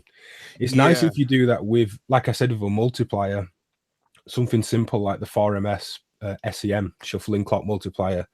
You give it a steady clock, everything's just churning away, but then you start delaying the clock every now and then, not every pulse, and it just, the whole thing just kind of like jumps up and down a little bit, because you've delayed a step by milliseconds, but that has a cascading effect down the times 2, times 3, times 4, 5, 6, 7, 8. So the whole thing like nudges, and it's this really odd, like changing gear kind of feel to it. Man, I'm gonna try that. I as soon as we get off of this chat, I hope the Fluxus one does it, because you might have a rhythm where it's just like dum dum dum dum, and you could do that on the Fluxus one with a steady clock, and you turn some of the steps off and you turn some on, and you've got this kind of simple but not regular rhythm. To actually feed it that rhythm that's not regular, so it is going through every step, but it's like, okay, I'm waiting for this pulse, and you've taken a few of them out of the rhythm. I hope it works. That'd be really cool if it does. Yeah, I'll figure it out. If not, I could always see. I can actually achieve that with the Digitac via Mutant Brain, because the micro steps in the Digitac translate via the gates and the CV. So yeah, man. Wow. I'm going to. Oh, Ken says Tenkai is adding per step gate delays to the Fluxus one. Yeah, I've just replied. That's really killer. That is if the whole machine delays, because it'll be the only one that will do it. If it does that, wait. Because all the other sequences with a gate delay, it doesn't apply to the CV. Yeah, it applies only to the gate. Yeah. Whereas if internally that whole thing for the Fluxus one is just kind of going, I don't know, step 2 is going to be 50 milliseconds late, and everything that is doing is 50 milliseconds late. It's like, or the way that it can be implemented is the track delay. Like, you know, like the track delay feature in Ableton, where you can just delay it and it makes everything just shift over however milliseconds you put it. But that's regular, isn't it? It's not like slightly late, then early, slightly late, then on beat. That's just a, you know, everything's 10 milliseconds out or 100, whatever. But I would like the ability to have my CV be 10 milliseconds out, the same way that my gate, I put it to be 10 milliseconds out. That way the pitch won't do that scoopy flam thing. One other thing you could try is using one of Pamela's workouts outputs that's delayed to clock something else, even if it's a regular clock, but then have one of the inputs on Pamela's workout set to be the delay time. Yeah. Modulate, so all of Pamela will shift back and forth as you just do these tiny modulations, but then everything else downstream will nudge back and forth. Or I could use the slop clock to do it. Yeah. And if you're driving the Fluxus with a sloppy clock, then it should give you what you want. But it's like you said, it's trying to go out. You've got to get out of the sequencer itself, because like we said, they all will, or the ones that do a gate delay still don't delay every other bit of information. I'll try a couple of things and I'll see how it's. You'll see a video on me trying and failing horribly. Oh man. Yeah, so Plonk was my second, and then after that I just went nuts with stuff that I really liked the way that they sounded. You know, Akimi's Taiko was an unconventional sounding module that I really liked. Just the amount of texture and things that I can make with Akimi's Taiko. It was just great. Of course, I had to get a maths, because who doesn't have a maths?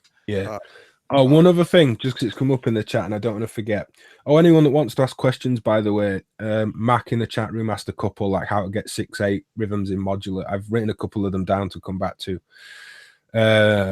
Sorry, I can't catch the name. Rhythmicons, I think, in the chat said, can't you use a VCA and turn the pitch on and off when you want it? And I've just responded in the chat saying, well, pitch is a constant voltage. The VCA is not turning the pitch on and off. It's turning the sound on and off. But the way you would do that, you run all your pitch information, and this will just work hands down whatever sequencer you're using. through a sample and hold, and you trigger the sample and hold with the gated delay. So it doesn't matter. So it doesn't matter that the pitch has changed early, because the sample and hold's not going to change until you go bang with a gated delay. Then it steps up. So you need a sample and hold. So then you can clock all the CV in time, but send the irregular clock to the sample and hold, the CV to the input of the sample and hold, and then it will only change when you tell it to. Ah, Ben, you see why I gotta get another case? Because it's just like, oh man. But I totally That's get how it, you man. do it. That's how you do it. Okay, Perfect. I'm going to. I think your Ornament and Crime might do it. Yeah, so I was gonna dig into that and try to use that as that feature, And you've got 4 of, if it does have just a basic sample and hold mode, there's 4 of them. Yeah. So that's pretty powerful. Yeah, man. Ornaments and Crime is, I use it to inject extreme randomness into things. Like it's what I'm using as my random module for right now. Yeah. I can make it random or I can make it calculated, which is what I really like about it. And you can loop the random as well, which is nice. Yep. It's got that Turing machine vibe. You catch something you like and you just get it looping. Do you recommend a sample and hold for me to get that's not too big on HP either? Yeah, so this is the thing, and it's come up in the chat, something I was just trying to think through before I picked a specific one out. The problem you'll have with an analog sample and hold is an analog sample and hold circuit by nature can indefinitely hold a pitch. It will droop. Dan in the chat room said his Ladig sample and hold's got real droop. So I imagine what's happening is there's a trigger, the pitch changes, and then not long after it's going to start like sagging. And I don't know if that's just like capacitors discharging in the circuit or whatever the reason that happens. I'm not sure of the electronics, but it does happen. Funnily, the 2 HP one I think is digital, so it could theoretically perfectly hold a pitch, for 6 days while you're away and then come back and be the same, but it doesn't. Okay. Chris Meyer is the person to speak to. He's on a real mission to try and find really accurate sample and hold. I can ask him for you. I'll put us all in touch. Yeah, that'll be great. I'm not sure which is most accurate. Now, having just released the module, the mutes module, I'm not just going to plug that. Oh, I need to get that. I do potentially have something else that will be of interest relating to this. Okay, cool. I'm not going to say any more because it's a way off. No, I just wanted to tease the live chat. Dan said that the ultra random analog, or URA, however you say it isn't too bad. No, the SSF stuff's good. Andrew Morelli's like audio circuit design is really on point. But again, as Dan's just said, but it's not perfect. Well, I don't want perfect. No, but you don't want a note that starts going either. It needs to hold for an okay amount of time. So here's one thing about me.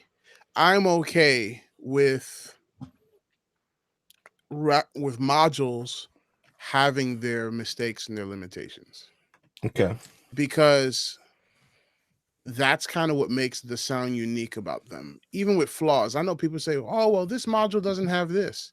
It only has this. And I'm like, well, just use it the way with its features. Just use it that way. And if you don't want that one, just go get another one. Like yesterday, me, Ken, and Corey were talking about simple oscillators. Yeah. Arguing between the STO and the Dixie plus 2. Okay. Because I want to get at least 2 oscillators, because my next purchase is probably going to be either 2 of those or a complex oscillator. Okay, so let me throw another small one in the mix. It's not that simple though. The Instruo TSL. The Instruo TSL? Yeah, I'm gonna bring it up on screen. Super ridiculous. Jason, he used to work at Qubit, and then he moved back over to Glasgow, and runs Instruo now.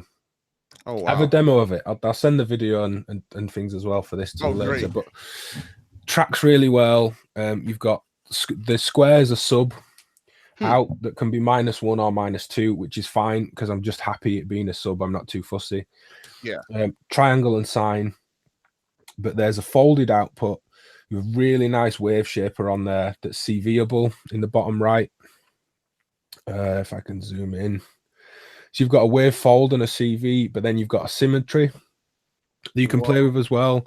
And then you get the bottom left out is like, it's like pyramid waveform on the left. It's like a downsampled or bit reduced square wave.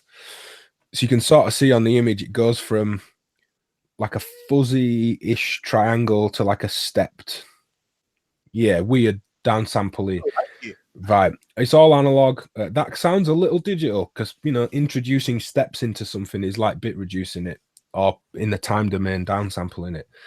So it's 6 HP. It's not that big. It sounds great.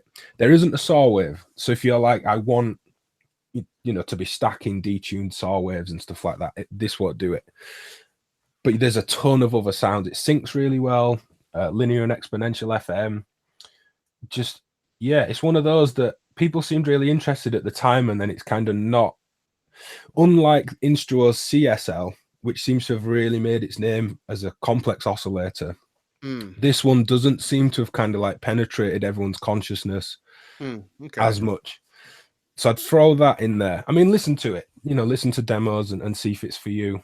So I want to check that out. Last night, Ken told me about the Vermona unicycle. Okay. He told me about that one, and it sounds good. Yeah, the Vermona unicycle, and it's a pretty simple. But Vermona's one of those companies, and I see like AGH like that as well. There's a you know handful of these that you just like, you know, it's going to be good. Yeah. For Vermona, and I'm not saying this because I'm trying to be negative and I'm trying to hide it. I haven't tried it. I don't know about their like rhythm generation, and the new envelope and stuff like that. That's a little bit different to their heritage. I haven't tried it. I'm sure based on the stuff I have tried, it is very good. But their audio side of stuff, like if someone said they've just made a new quad filter or dual filter, I'd be like, yep, that's going to be on point. Oh, Jordan Lee in the chat said something that's very important to me. Bugs can be features sometimes. Yeah. To me, that is that is something that's why I like using different pieces of gear, because their limitations and their bugs is kind of just what makes it special. I'm just like, I like that. Yeah, Ken said in the chat, you're the most embracing person of flaws that he's ever met. You're just so chilled out. Well, that's my philosophy with music, because it's the flaws in music that make music special. Like, I don't like hearing perfect voices. No. Because I like distortion. I like saturation. I like things that inject humanity into sound. And that's kind of why when it comes to modular, and I don't want to even say synthesis anymore, because just making music in a modular way, I've seen many people jump on bandwagons and say that, hey, this piece of gear is better than this piece of gear, and this is this. And I'm like, well, modular is going to sound like me. I'm not going to sound like the pieces of gear that I buy. I'm going to bend it to my will and not bend to its will. Yeah. And I've done that with every single piece of gear that I've gotten. When people ask me like, hey, what'd you produce that on? And I'm like, Ableton. They're like, what? That doesn't sound like Ableton. And I'm like, what do you mean it doesn't sound like Ableton? Ableton doesn't sound like anything. Anything I make music on sounds like me. Yeah. So that's what I'm trying to achieve with my rack back there. I'm trying to make it sound like me. Yeah, it's like I said right at the start about me kind of wrongfully saying, oh, they use Reason to produce that, because I'd been tainted through school as a teenager that that's not how you make music. That's not what that's for. Yeah. And that was just me being naive. I didn't know enough at the time. I'd not done enough or made enough to do that. Interesting question. Will you be at Super Booth? When is Super Booth? May 18th, No, I will maybe, not be there because I will be on the road. or 11th or something, like the middle of May. Actually, I won't because I leave April 25th and I'm actually back home in June, so I won't be Yeah. able to Okay. support. But I would Uh, I would like to. I was actually supposed to go to Synthplex, and I'm not even able to make it to that because I'll just be away taking care of some other stuff. yeah. Um, 9th to 11th. okay, Tab cool. Quantum Space in the chat. But That's yeah, good. you're away anyway. Uh, Quantum Space also asked, for anyone that isn't seeing me replying in the chat, what about the Octo controller from Abstract Data for sample and hold? That's very good in that you've got 8 of them, you can clock them all at different rates, and they hold their voltage very well. But they're like Pamela's workout in that they're just creating stepped random voltages. There isn't, an input to sample. There's and I'm guilty of this because I just say sample and hold in my demo videos, and it's always just stepped random. So yeah. I'm portraying this image incorrectly maybe sometimes. That happens when you sample noise, because noise is random. You give it a trigger every now and then, and it just pulls a stepped random voltage out. What we meant with pitch and sample and hold earlier is you send it something you want to sample. So a defined pitch. If you sent in 5 volts and just kept re-triggering a sample and hold, it would always just be 5 volts. Yeah. Theoretically, there might be some differences in the circuit or inaccuracies, but it would just keep sampling that one long thing. So same with your pitch, we were on about the pitch moving and trying to just pull points of it out and not let it change until we tell it to. So the Octo controller, I have a couple of Octo controller modules. After having the first and doing the demo and working with that for a while, I quite quickly got hold of Justin at Abstract Data and said, I want to buy a second one of these. Oh And man. I had another friend that did. They're really cool, but it just doesn't have an input to sample anything. I got Same for Pamela's workout. That can be 8-step random outputs. Great. Like the Octo controller, but a different workflow. But it doesn't have 8 inputs or inputs to its sampling. Yeah, there's a couple of modules that I'm really interested in that are gonna inject more of that vibe that I'm looking for. Like the other day, I watched your video on marbles. Okay. Man, I gotta get that. Wow. I didn't realize what it was until I watched your video, and I was like, I did not know that I needed this in my life. Because it's one of those things that injects that wonky timing Yeah, to the thing with marbles is it's such an incredibly clever version of all the different kind of random that we've seen. It's got a Turing machine style looper, Yep. but you can just loop the gates or just loop the CV or both, one or the other. And you can have it. What's quite nice is rather than like on a Turing machine, the lock is variable. So it locks, and then as you bring the lock amount back or the CV back, the likelihood that changes will happen starts to increase, which Yeah. is really good. But on marbles, it does that like from one half of the knob to 12 o'clock, and then the other half is randomness. That I think it's the step order changes. Yeah, So the yeah. information doesn't change, but the order it presents itself does, which is super musical. Yeah, and that's what really attracted me to it. Not the function, the music, the musical application. And having patterns within a given voltage range that you can kind of collect and keep their shape, but kind of fan them out or pull them back or offset them up or down with the distribution knobs on the right hand side. Yeah. If it's a little arpeggio and you're like, this is cool, but I wish it was a bit higher, just turn the knob and you're kind of within the safety net of it's going to be Exactly. musical. Yeah, I'm definitely getting one. I'm thinking about getting the micro marbles that I saw somebody build just because HP is something like I live in a tiny apartment in Jersey. Like, I cannot afford to have gigantic cases. Ken keeps telling me, hey, you should get a 12U, a 15U, a 19U. And I'm like, dude, that's not gonna. My wife is gonna walk into my room and be like, what the heck? Like, what is this? What is this thing? She already freaks out with that. Yeah. She's Yeah. like, what is that? So there's a few. We'll just kind of generally open it up to modular-ish questions. Yeah, go ahead. In this section, and certainly in the chat as well if people want to ask stuff. Let me just catch the name. Ali said, what are the thoughts on the ER301? Now, if Ali, you're late to the chat, we were talking about that a bit before, but I'll keep it short. But yeah, we didn't specifically say, having had it and used it, what are your thoughts on the 301? How are you finding it? I really like it. It's one of those modules that I'm probably going to be still getting my head around it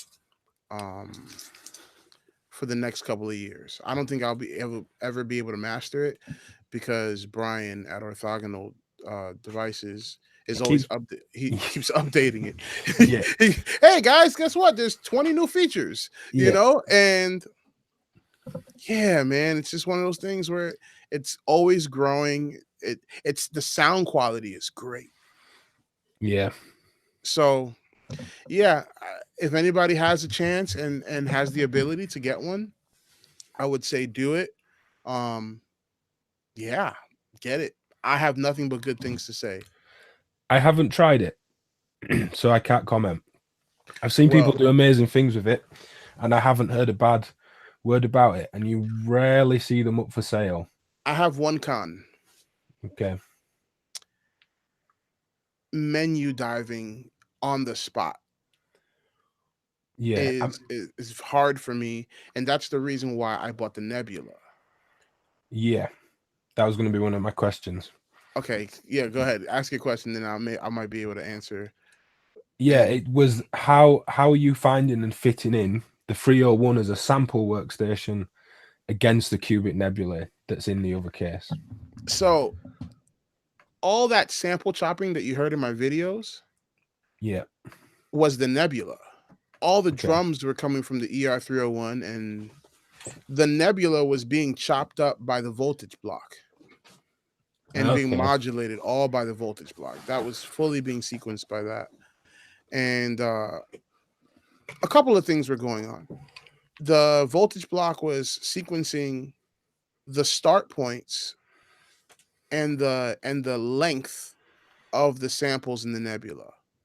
I had a random LFO from Pamela's new workout really slow modulating the speed. So that's why every time the samples would cycle around, they wouldn't sound the same because it literally would be random all the time. It would be coming around. The only thing that was consistent was the start and end points. But the speed of the sample would change. Then I had that running through Black Hole DSP, which, and this is DSP2, which the crush feature is my favorite thing on that thing. Yep.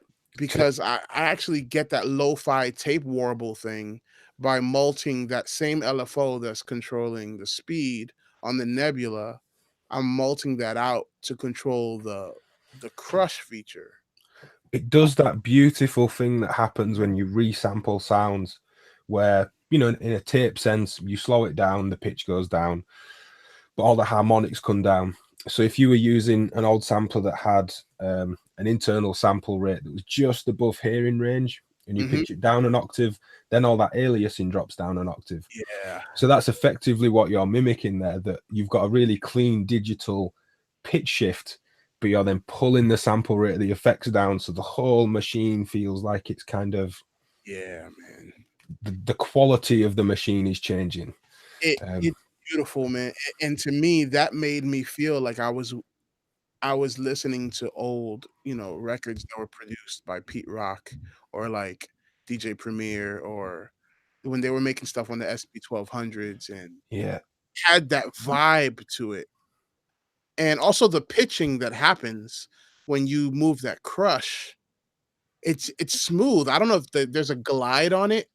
It's just very, it doesn't step. It's not like going from 16-bit to 12 to 10 to 8 to 6, or the sample rate stepping. Yeah, it's super smooth. And I was very impressed with it, and I was like, yeah, I need this in my life, and I bought it right away. And sometimes what I'll do is I'll run my black hole DSP into my clouds, and I'll build chords, because Mm, what I'll do is I'll have the wet and dry on the sample a certain way, and then I'll crush it to semitones. I'll tune the crush to 7 semitones, and then run that to clouds, and then tune that to 5 semitones. And now I have like this crazy chord yeah. happening.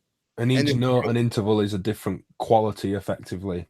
Yeah. And I like doing that stuff a lot because uh it's me using the same approach that I did when I just had a sampler, using drum samples and a sample off a record, but trying to make a whole song out of it. Mm. That is how I'm approaching making music on my modular. And one thing that you don't see in my videos is the output. So on the output of my rack, I have an SP404. Okay. So that's something that I'm trying to achieve in the rack next. And I'm looking at some solutions. I remember me and Ken were talking about this. Roland has this discontinued Torico Yeah.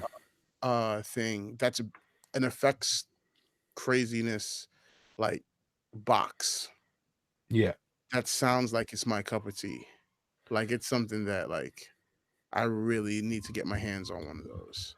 Yeah, they can be had really cheap. If any shops still have stock, I think they got, I don't know if retail stores got discounted stock or cash back on future sales. I know that kind of thing happens in retail Hmm.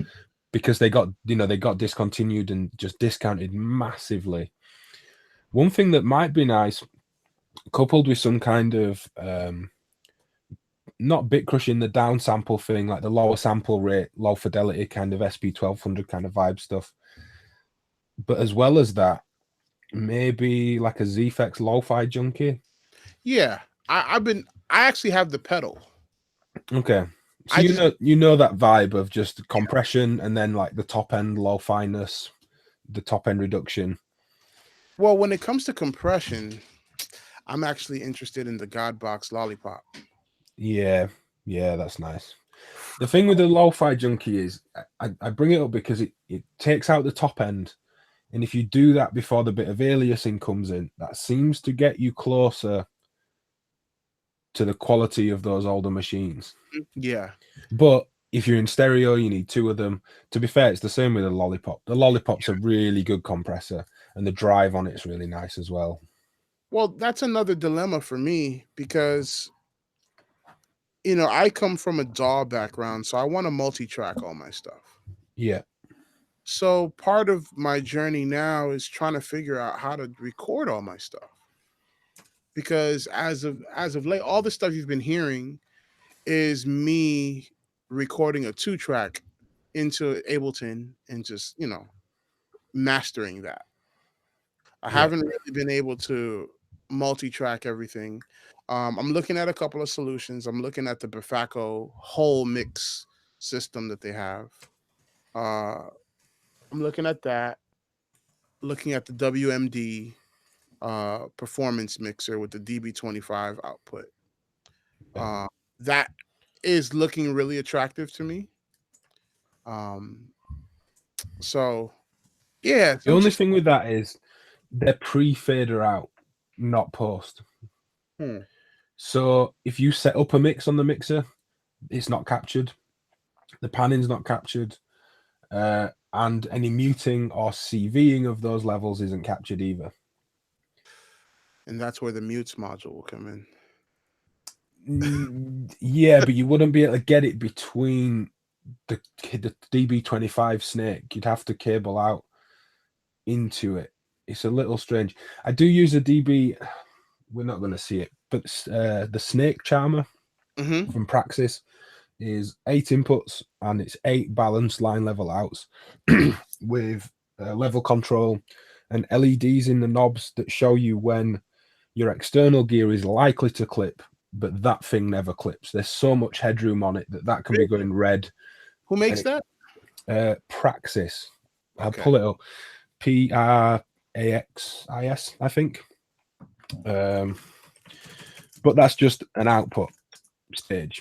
You know, the WMD, I really like it as a mixer, but as I said, the pre-fader out thing, it just means you've got to rebuild the mix that you do if you kind of perform the mix in the DAW, which which is can be easy enough or can be a real pain. yeah, well, I'm the kind of guy that I'm obsessed with mix quality, so I'm always gonna go back into the DAW and trim everything. You know, if I have any, low floor noise, I'm gonna get rid of it. I'm crazy about that sort of stuff. Just maybe just because I come from a sound design world. So I think then stuff. I guess the question is, to maybe save you HP and money, do you need the mixer? Well, what are some other solutions for me to get all of my stuff out separately? How well, like that snake charmer module that I mentioned, if you just need a lot of outputs, I mean, are you monitoring through the sound card anyway?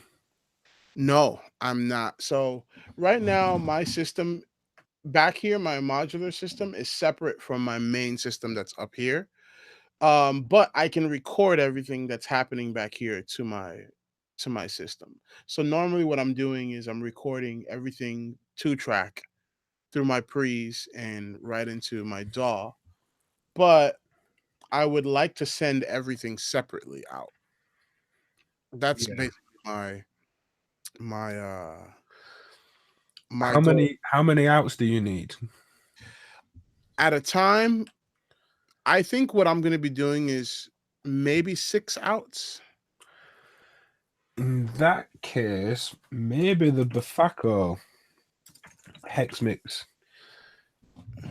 better choice. Thing is, with the expander, it goes into 2 rows and it's really big. Well, I was thinking about building a skiff that is my mixer. Yeah, yeah. Like just building a skiff that's like my mixer and dynamics. Like imagine a skiff that's my mixer channels, uh, because this is part of my sound, a effect section that is some sort of saturation or something special, and compression, and then out to the DAW. Okay. So the reason I bring the hex mix up, them being 1/4 inches are relevant. You can get adapters or cables with different Mhm. ones on, or build cables or whatever. But the 6 channels have post fader direct outs. The mutes are where ultimately where my mute module comes from. So you've got the performance mutes. Okay. The clipping you get when everything's up full is nice. There's like a really nice soft clip stage to it. Yeah. EQ per channel, and it's all post fader out. So if you're performing and you've muted stuff for 16 bars and then it comes back in, or you've changed the EQ, it's all recorded from those outs. So Are those are Vactral based mutes? yeah, that's where I got it from. When I had the idea for the mutes module that I released, and this came out, and I pretty much just said to them, will you copy and paste that schematic into a smaller package? Oh, nice. They were great to work with. There's no hiding, and I haven't publicly tried to hide it, that it's effectively just that circuit. Bafako just repackaged it for That's me, great. Yeah. with a couple of extra kind of tricks with the normalizing and things, but that might be an option. Okay, yeah, I'll look into that. It's tricky because I mean the WMD's got CV over everything, so if you I want to don't be CVing the panning and the levels, it saves you a bunch of VCAs. I don't think I need that, and here's why, because at the end of the day, my mix is always gonna be done in the DAW. Okay. So I just need to get everything out of my rack into the DAW. I mean, your sound card might just have the headroom to just plug a load of cables straight in. If you take what I used to do was just tip top stackables, and I'd do a little mix in the modular just for me to listen to or perform with. But I'd just take the stackable of that last bit of the signal chain and just take them out into my interface with just a 1/4 inch adapter on the end. Yeah, I'll try. I'm actually try that today. That might work. Yeah, I'll see if it'll work. Kind of instantly work without having to get anything else. a couple of questions that came up, and we'll look to wrap this up fairly soon. Okay. So if people do want to ask questions, get them in the live chat. Yeah. I'm reading back through some now. Mac Onin said thoughts on Serum, to which I responded that I really love Serum, the soft synth. Yeah, is it something you use? Anything to add? I actually design a lot of drum sounds in Serum. Yeah, it's killer for making drum sounds. Yeah, I love it. And it's really high quality, you know, oscillator samples. It's great. And the wavetable, you know, the fact that you can go in and draw your own kind of shapes is just, it's killer. I love it. Yeah. He also asked really early on before we started, how do you get a 6/8 rhythm on a modular? There's a couple of ways. Use a sequencer that you set to 6 steps and use that as some kind of master for everything else to be derived off.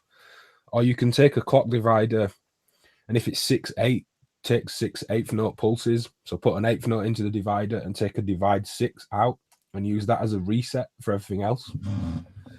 If you've got longer patterns than that, you just need some kind of reset that's a division of that. So if you want a 2-bar pattern, so 12 eighth notes, 2 lots of 6/8, you just need to divide by 12. Or a sequencer that can just work on 12 steps. So you clock it from the eighth notes, and every 12 it comes back round, and that's like 2 bars of 6. The odd time thing's a little tricky in modular, but if you start thinking about when and where you reset the gear, you can make it happen. It's funny that you mentioned that. I kind of have the opposite approach to that. I feel 6/8 more than I have to program it. Like something, depending on, like, I use this thing called the syncopated time disruptor. Yeah. Man, that thing is probably one of my secret weapons. And thanks to Ken for showing me that. Oh man. I think in fact it's called the STD and has little hand-drawn graphics on it that look like sexually transmitted diseases on the panel. I love it. I love Jesse's style. And Jesse really early on came on board and supported what I was doing, sending me some modules and stuff, and I'd be forever grateful for that. And I love when I see Jesse himself kind of hacking away at stuff in his, I don't know if it's his garage or what. But yeah, the STD, the dual clock and some logic outputs, and you can it's all can divide off of the other clock. It works really well, and being able to CV it as well. I do think people overlook that module. I totally agree. Yeah, it's great, and it's helped inject a lot of really cool feel because I can tap the gates what I want, like the division. And I do that, I don't clock it. I just let it run free, and then it's thing in my system. And that's a really special module. It's really special. A lot of people don't know about it, but I feel like it's something that if you have one of these and you're a guy that like focuses on a lot of rhythm and a lot of divisions and being able to have random control over like just yeah, it's really good. I can't say nothing but good things about it. Yeah, really. I agree. But for that really strict, like rigid 6/8 notes and then the bar resets or changes, you just need a pattern generator that will work in varied step lengths to be 6 or 7 or whatever. A Varigate 8+. Yeah, that will do it. And you can pattern chain on that. So you could have 8 patterns of 6 and have an 8-bar pattern in 6/8. It works its way around. One other question we did get, Madame, I didn't catch the last name, I didn't copy it in, said he'd love for us to talk about choosing a first oscillator in a more detailed way. Well, you've got Platts in the system as your first oscillator. We were talking about, I think when that question came up, like a first analog oscillator. Yeah, first analog oscillator. But Platts is, I love it. I love it. It can sound very analog. Like the code in that thing, Emily's code is amazing. Well, part of the way that I get it to sound really analog, and this might be the totally wrong way of doing it, I run Platts through Trana module, clip it, and then I run it into the SOB filter, clip it again, and just get it to sound super fat. And it's great. Greg that I do modular podcast with very early on was kind of talking to me about his experiences with that of just, I've got nice analog filters that clip. I can make stuff sound and feel like that if I want. Exactly. Totally agree. In terms of getting the first oscillator generally, and sorry, I'm starting to lose my voice a bit. It's this mad man flu. I'll probably be dead in the morning. Don't say that, man. No, I shouldn't joke about that. It's not the kind of thing most people find funny. And really, there's nothing wrong with me. I'll wake up with a cough. It's man flu. I'm being a big baby. But I am losing my voice a bit. Generally, getting your first oscillator, I don't know. It just depends. Like if it needs to be like a Model D, then find something that clones an old Model D. If it needs to be Roland in style, find that. Does it need pulse width modulation? Is that kind of rich pulse width modulation thing a big thing for you? Does it need lots of different outputs, or is just one output fine? Does it need FM, or does that not really matter? It's too big of a question for me, I feel, to answer. Yeah. So for me, I do need multiple outs because I like to mix waves together. Mm-hmm. That's something that I really enjoy about the Mini Brute 2S. That's something that, man, I wish they come out with an oscillator module that's just that oscillator from the Mini Brute, because that thing by itself it's pretty hardy. Yeah. So I was surprised is the wrong word, because that makes out as if I wasn't expecting it to be good. But when I just patched out of the oscillator section out, and it's rare that you do that. Why would you just listen to a drone-in waveform? It's kind of odd. Yeah. But I did that for the coverage of this, just to kind of go, here's what the oscillator sounds like. Excuse me, without the filter in the path, and it sounds really good. Yeah, I like the way it sounds, man. It's like the Mini Brute 2S to me is like one of those things that if you even want to get into modular, get one of those and start learning how to patch and how it works and how to sequence stuff. It's really good. Yeah, but I patched it out to get it into the oscilloscope, just to show the shapes, show what the ultrasaw does, show what the metallizer does. The metalliser's like, I don't know, I thought it was a wave folder at first, but it's not, because it will do things to square waves. Mm-hmm. And wave folders don't work on square waves. So there's some kind of magic going on in there that really does sound good. Ken says you need a nice shot of whiskey. Yeah, there's jokes. I've just died. I'm back. I'm still alive. Hey Ben, if you need to cut it short, it's cool, man. I know you're not feeling well. I'll manage to usher a quick goodbye, and I'll close it if I really am start coughing. I'm all right. No it's just a bit of a tickle in the throat. But yeah, the oscillator thing, I don't know if Madam in the chat wants to come back and ask a bit more specific. That's fine. Quantum Space reminded me to shout out Discord. I've got a Discord set up for Patreon supporters.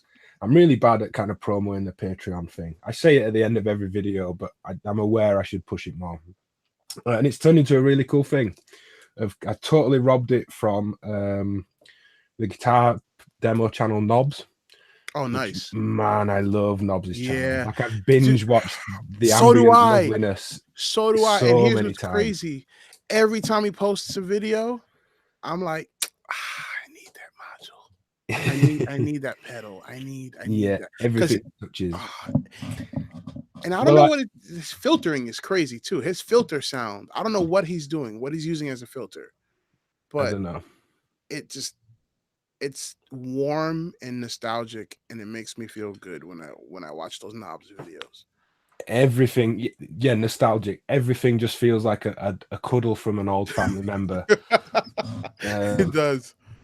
I totally robbed it from him without really realizing. I'm totally new to Discord, and I wasn't aware of kind of what stuff's done. And I saw him asking like a question of the day on there, and just like atting everyone. I was like, that's cool. I'm going to start doing that. Then I did it for a while, and I was like, I'm just stealing everyone's like Discord ideas. not that anyone's got any intellectual property on it or anyone's upset about it, but just to say knobs is really worth checking out. I'm gonna put a link in the chat for it for anyone that's missed it. But yeah, totally robbed from him. The question of the day thing's quite cool. It gets everybody chatting. There's a space for people to share their stuff if they want general chat. I'll link Patreon and everything in the description. There's a Facebook group as well for those that do Discord, but it seems like Discord's where all the action is. I'm just looking through the chat for the last few bits. Bafako even VCO for a first oscillator. That's a really nice analog oscillator. Nice. On the kind of more basic side of things. Sounds very good.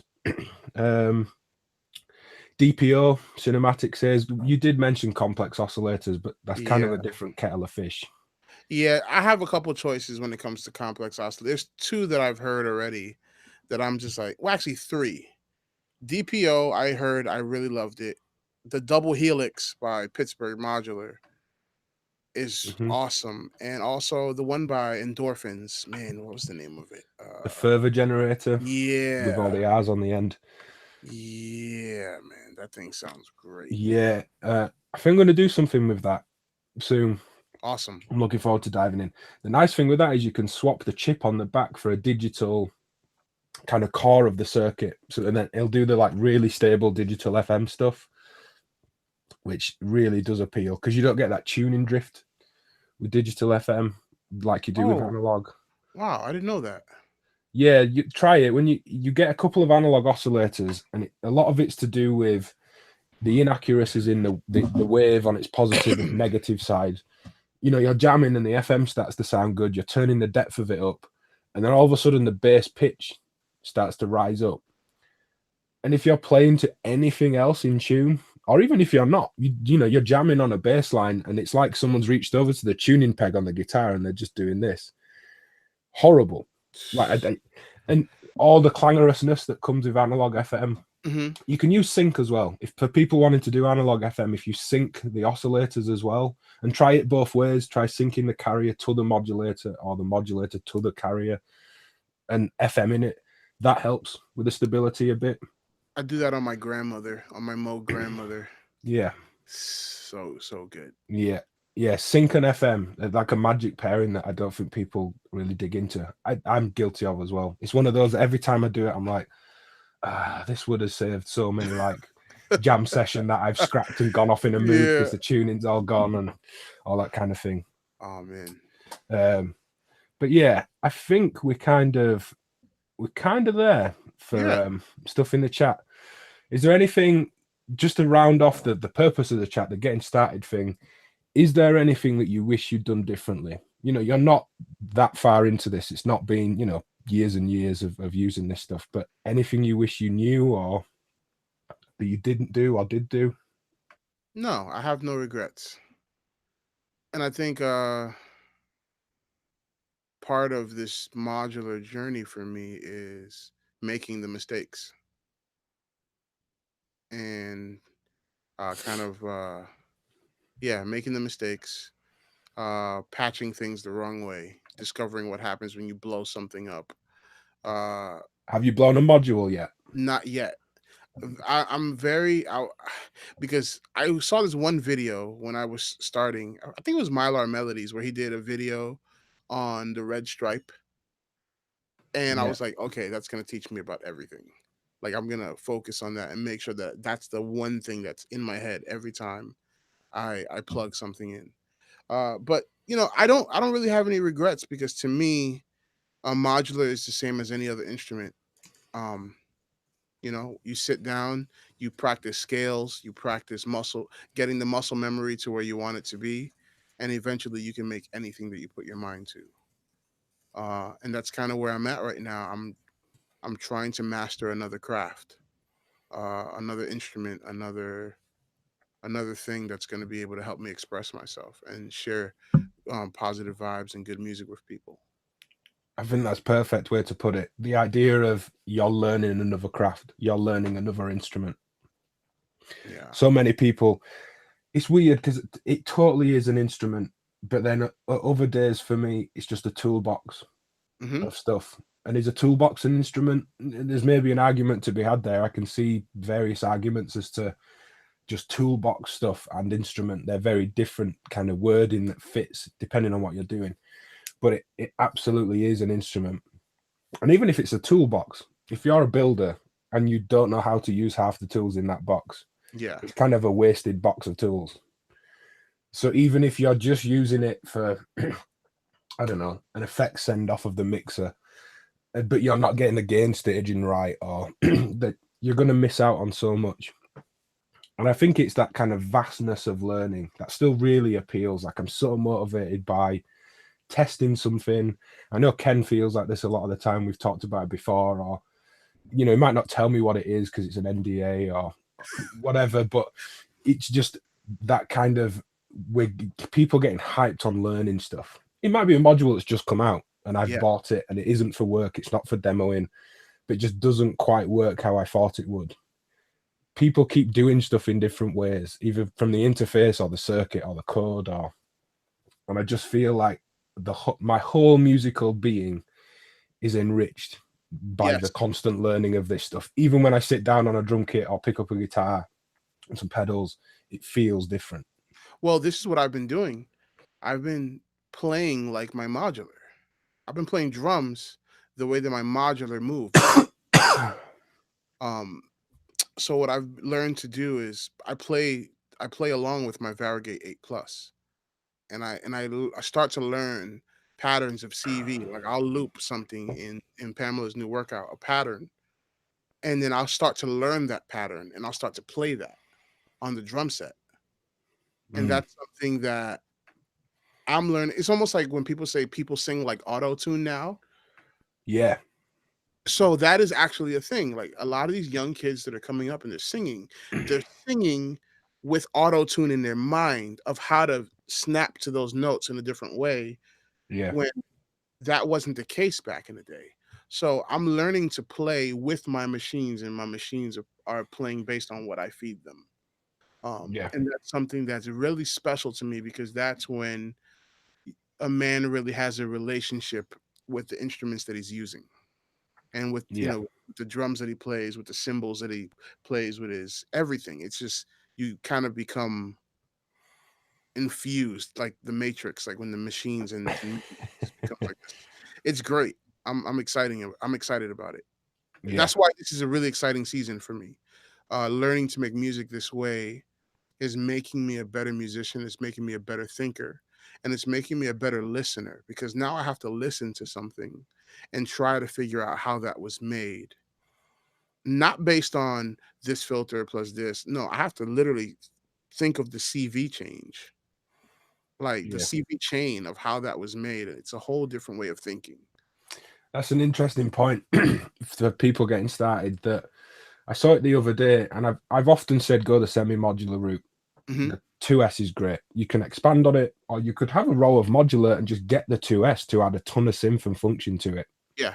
It works. You know, price-wise, that might make more sense. But someone came up with and said, don't get semi-modular, because you're just putting off the learning of getting the building blocks. And they just say, even if you're just patching a basic mono synth of oscillator to filter to VCA, the fact that you have to put the cable in every single time, or you see it, even if you leave it in, is gonna push that learning forward. So I think that speaks to two different types. We all learn differently. Yeah.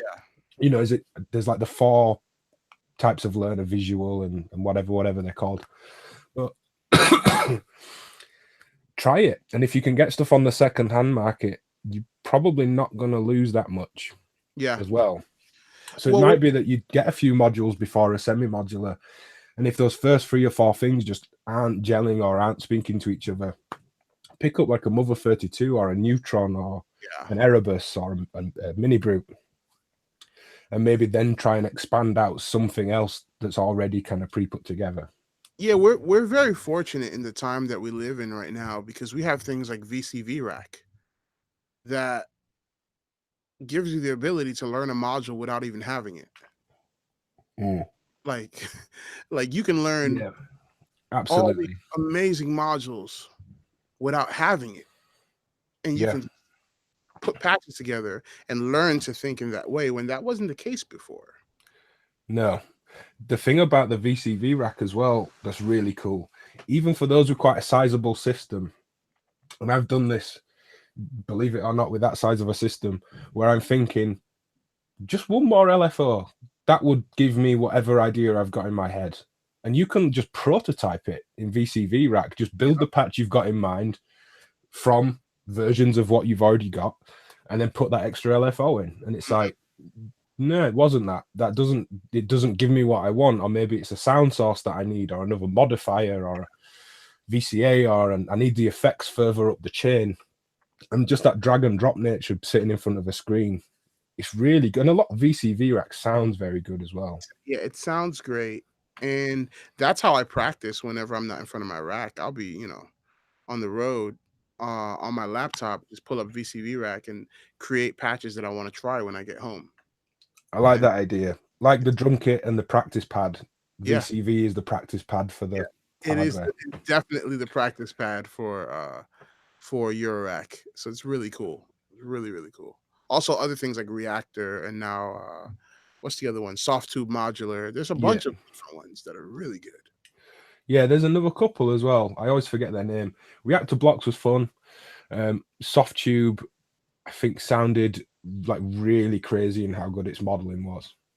It's just super CPU heavy, and your computer would blow up when you try to use it. Yeah, which is fair enough. The last question, Inky said, do you think AE modular is a good starter or sounds rubbish? The AE modular, I've seen Felix from Tuesday Night Machines with. I haven't tried one. It's that is it by Tangible Waves or something, the company? And it's all on those little jumper cables, a bit like the new Volca modular.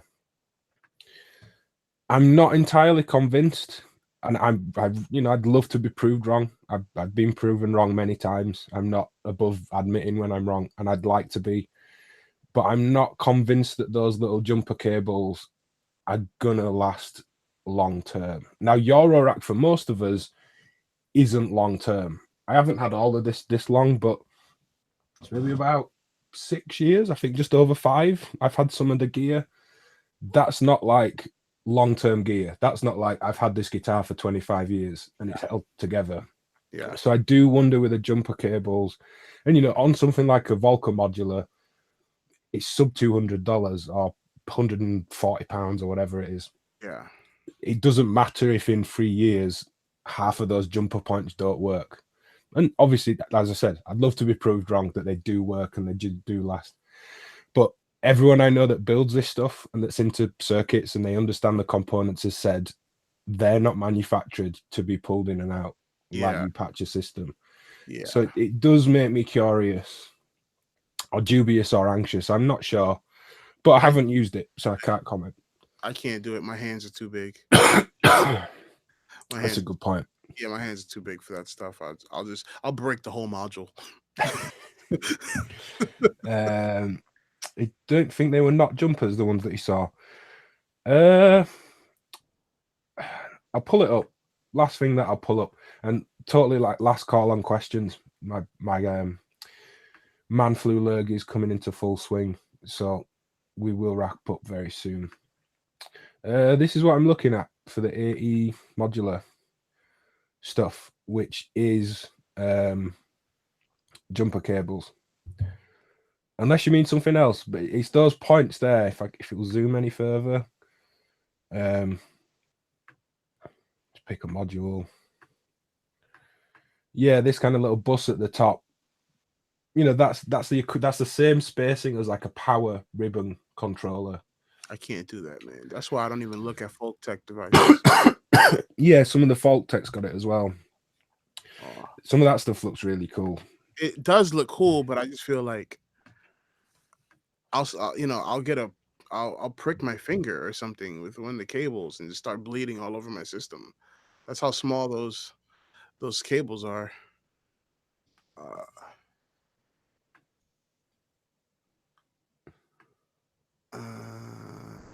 someone said in the chat actually the sockets might not be, but those jumper cables are really cheap to buy. So if that's kind of cool. If it's kind of throwaway, that yeah, all your cables are going to be broken in a year, but they're 10 for £1. It's like kind of whatever. Mark Zeno, who I really enjoyed watching Mark's kind of journey through modular. And if Mark wants to shout out anything specific for me to point people to, I will do. He's just saying that Folk Tech's amazing. No, I don't doubt that they're not amazing. I just, the form factor always kind of didn't attract me to it. Yeah. Yeah, no, I get that. There was something else. Someone said give us a challenge, something to try. Sorry that I missed the name. The chat's just kind of scrolled up. Go join, and I'll find it and I'll link it in the chat right now. The free module challenge group I set up on Facebook.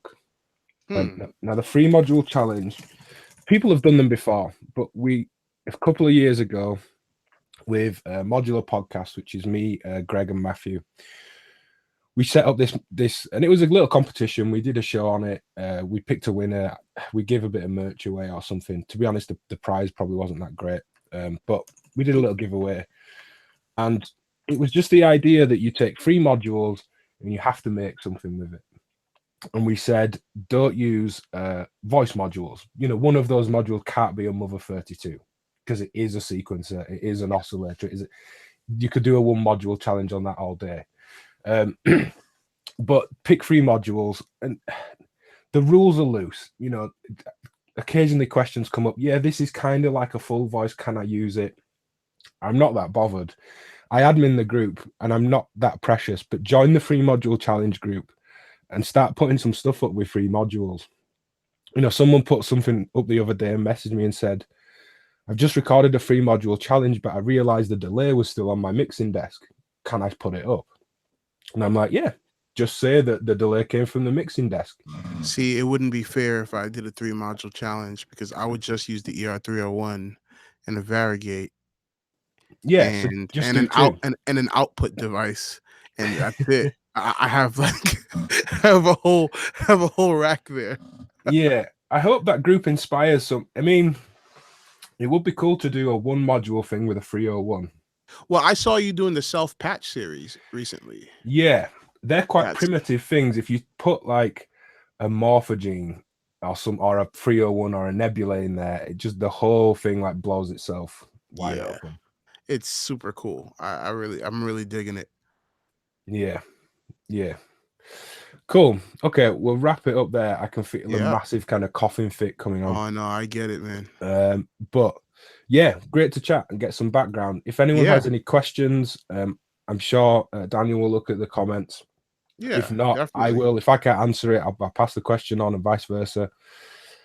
Do go join that free module challenge group. Check out the Instagram to kind of instantly see how modulars fit into Daniel's workflow. I was impressed straight away. I was like, you must have been into it for a little while before I saw it, because I then saw that video and I was like, oh shit, this is really working for him, like right away. Yeah, well, I have a really amazing community of people that I can bounce my ideas off of and get quick education, like guys like you, guys like Flux, like B-Boy Tech, just guys that I can be like, hey, how do I do this? And then that helps speed up my education. Yeah. Just, kind of grow really fast. Yeah, it makes a big difference having that. And it's likewise, I read such a great kind of what's blossomed into a friendship group, but just group of kind of peers that were willing to accept all my random, and to be honest at the time, really silly questions. I occasionally get private messages, well, not occasionally, quite a lot, where people I didn't want to ask in the comments, but you were doing this in this video. And I'm like, dude, just ask. Someone else will be thinking it.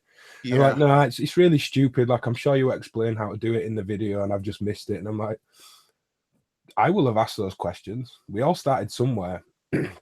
Well, that's the thing about music. There's never a dumb question, because music is something that is a journey. It's like everybody has to experience it on their own, and not everyone is going to be, Vivaldi or Beethoven overnight. So different people have like different experiences that they have to go through in order to become the final product of something. Yeah. And it isn't like we're all on the same path at different points. We're on Yeah, completely different paths as well, that sometimes cross, sometimes don't. yeah, And there's a lot to be learned by asking people stuff. definitely. I ask as much as I can because I don't. I'm not. I'm never embarrassed by not knowing something. I make myself look, or I feel stupid. They never make me feel, they never impose that feeling on me. But if I'm testing stuff, take clouds, for example. I was testing mutable instruments clouds before it came out. And I was saying um, the feedback amount, the second blend mode, doesn't do anything when I'm turning it up when the buffer's frozen. And they said, well, it won't because the input buffer's frozen. Feedback, output back to input, Mm. feedback loop. They were like, well, it isn't going to do because the buffer's frozen. It's not reading the input Yeah, anymore. And I was like, that's really fucking stupid, of course. Like, you can't feed anything back into the input if you've frozen the input. So I went away feeling really dumb. And then Emily came back and said, you're right, that knob should do something when it's frozen. And now it does. I think it changes some kind of feedback network in the all pass okay. part of the reverb. And it's great. I'm not taking credit for it because maybe my stupidity inspired that something should happen. But I didn't. that's perfect. That's perfect. That's what we were talking about earlier. Like bugs in the system cause there to be some sort of organic growth or something to move in a different way. It's like people look at bugs as a negative thing, but bugs are the things that eat other bugs so that our trees don't die or that so that our plants don't. That's just how nature works. And that's kind of why I love Eurorack, man. It's just organic. The machines breathe. They do what they got to do, man. I'm excited about it. Yeah, Cyberpunk said in the chat, free module challenge of a Manis Eteritas and a Variegate 8 would be killer. Go watch, everyone, if you haven't seen it, go watch Basics Yeah. video with the Variegate and the voltage block. It's like a whole set of music on just one sound source. Now, Yeah. granted, it's got the Variegate and the voltage block, and there's a little bit of reverb from the Erica Pico DSP, but it's just a noise engineering module, and it's absolutely killer. It's nuts. Um, I saw it and I was like, wow, this guy, man, it's just great what he can.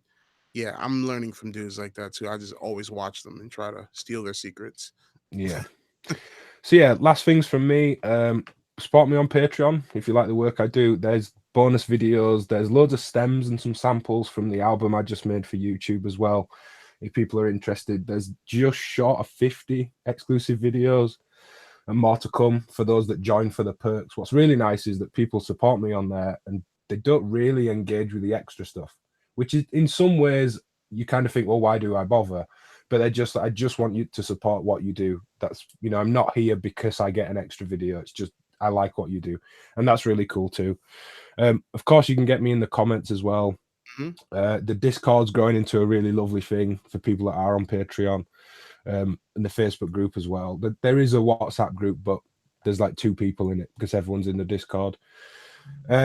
One thing I would like to see some comments on, I'll put a video up this week once I'm actually feeling a bit better. The Toman Synth Reactor event that's got like Look Mum No Computer, Noir at Blank V, Bo Beats, Once Upon a Synth. There's a load of us going in for an event in Germany in a couple of weeks.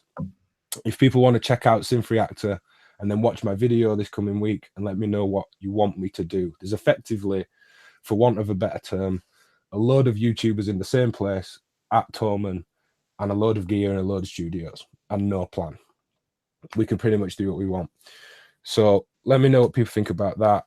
Links to everything in the description. If I've mentioned something that I don't link and you're watching this after the stream and you've got this far, I'll put it in the description. I can't really remember what's coming up because I'm drinking all sorts of honey lemon stuff and eating cough sweets and all that kind of rubbish. But yeah, just get at me at the links. You'll find it. Is there anything you want people to check out? I'll link your Instagram Yeah, just and website. just follow me on Instagram. Follow us at msxaudio.com. We have a sound design company where we make sample packs and just make vibes for people to just make cool music with. Yeah, it's great. Nothing really. Just follow me. You'll see cool music. You'll see me having fun with my dog and with my wife, and just no, I am not on YouTube. Because I know, guys. I'm going to start. Ben, I got to talk to you about some stuff so that we can kind of think about some cool things that I can do for myself, just because Okay. I don't, man, doing a video all the time is so weird for me. Yeah, that's a nice closing thing just to chat about. You not being on YouTube, well, it isn't the place that you have to be. Like this is Yeah, your. We spoke about this before that some people, and I've done this in the past. I'm not. I can't even think of anyone off the top of my head, but I know lots of people do this, and I've kind of. You present yourself as someone that does this for a living, but really you've got a 9 to 5 that's completely unrelated, or you yeah, work 20 hours a week in a bar to support making music, which is all cool. We've all done it, but this is your job. This is what you do all week. So you don't need a YouTube to take over your life. This has completely taken over nearly everything I was doing. And it's great that the way that this is built around YouTube, and this is my main source of income and my kind of livelihood now. And, I have a mortgage and a little girl to pay for and a family. It's an important thing that I take very seriously. But I'm not really making samples anymore. I used to do mm-hmm. stuff for Loop Masters and Sample Magic. I'm rarely making any music anymore, but that's just what I'm doing. Whereas you are making sounds for a living. That is your 9 to 5, as it were. Yeah, it You is, don't and need to be on YouTube. Not that the guy that commented was saying it in that way. I'm just kind of portraying my own ideas on this. But I don't know. Don't feel like you've got to be on YouTube. I think Instagram is growing massively. yeah, and that's where I feel like I actually would like people to follow me, because they get to see my life in context, not just what I do musically. They get to see me, how I live my life daily as a musician, as a husband, as as an influencer with my community. And that's the kind of stuff that people need to see balance. I feel like sometimes you don't really see balance on YouTube, but that's a whole nother story. So I feel like just follow me on Instagram, and I answer everything. Like I'll if you want to talk to me or you want to do a FaceTime video, whatever. Like I'm always in the studio working on stuff and making music and trying things, and my dog is always there too. Yeah, it's a good thing about balance because Yeah, I ain't gonna make a demo video that shows me getting frustrated and not understanding how the module works.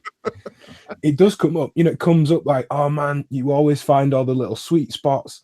And it's never quite like that when I first buy the module, even though I've watched the video 3 times in full. And I'm like, it wasn't like that for me when I plugged it in. yeah. It's just you don't want to sit through that. And that's Every time I see your first patch videos, I'm like, is that really his first oh, patch? they are. They Okay. genuinely are. They genuinely are. Um, Sometimes they're filmed well in advance. Mm-hmm. When I look back through my folders, there's probably like 57, 58 videos done when I counted. Mm-hmm. But I just won't dump everything up in the same week. Oh man. And some of it's not important. So, like there's a module coming out in June. Well, of course there is. There's new modules out like every week. There's a module coming out in June that I might get by the end of this month to try it out. But they don't want me to show like any kind of jam or first patch or anything until the end of April. So I might film it in like a week, Okay. but then it won't come out for so long. And then people will be like, I know you've had that. That's not your first patch. And I'm like, I filmed it 6 weeks ago. Yeah. I've just sat on it until an agreed time or, whatever. But yeah, genuinely, the first patches are the first patches. And I want to encourage everybody, you're not supposed to know how to use a module right away. It's like when you're learning how to play guitar.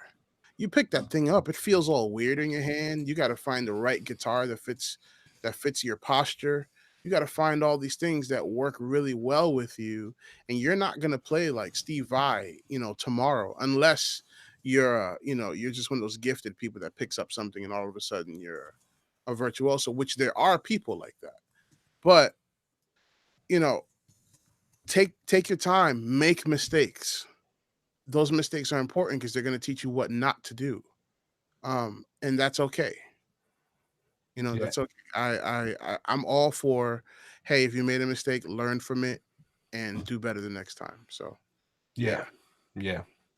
Cool. Right. Really going to go this time. Anything else anyone wants to put it in the comments. What I will say, very last closing thing from me.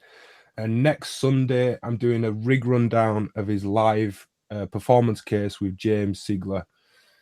Same time, 8 p.m. UK, Sunday next week, the 10th of March, if people want to join us. So yeah, great. Well, thanks for your time, man, and I'll see everyone soon. Oh, thanks, man.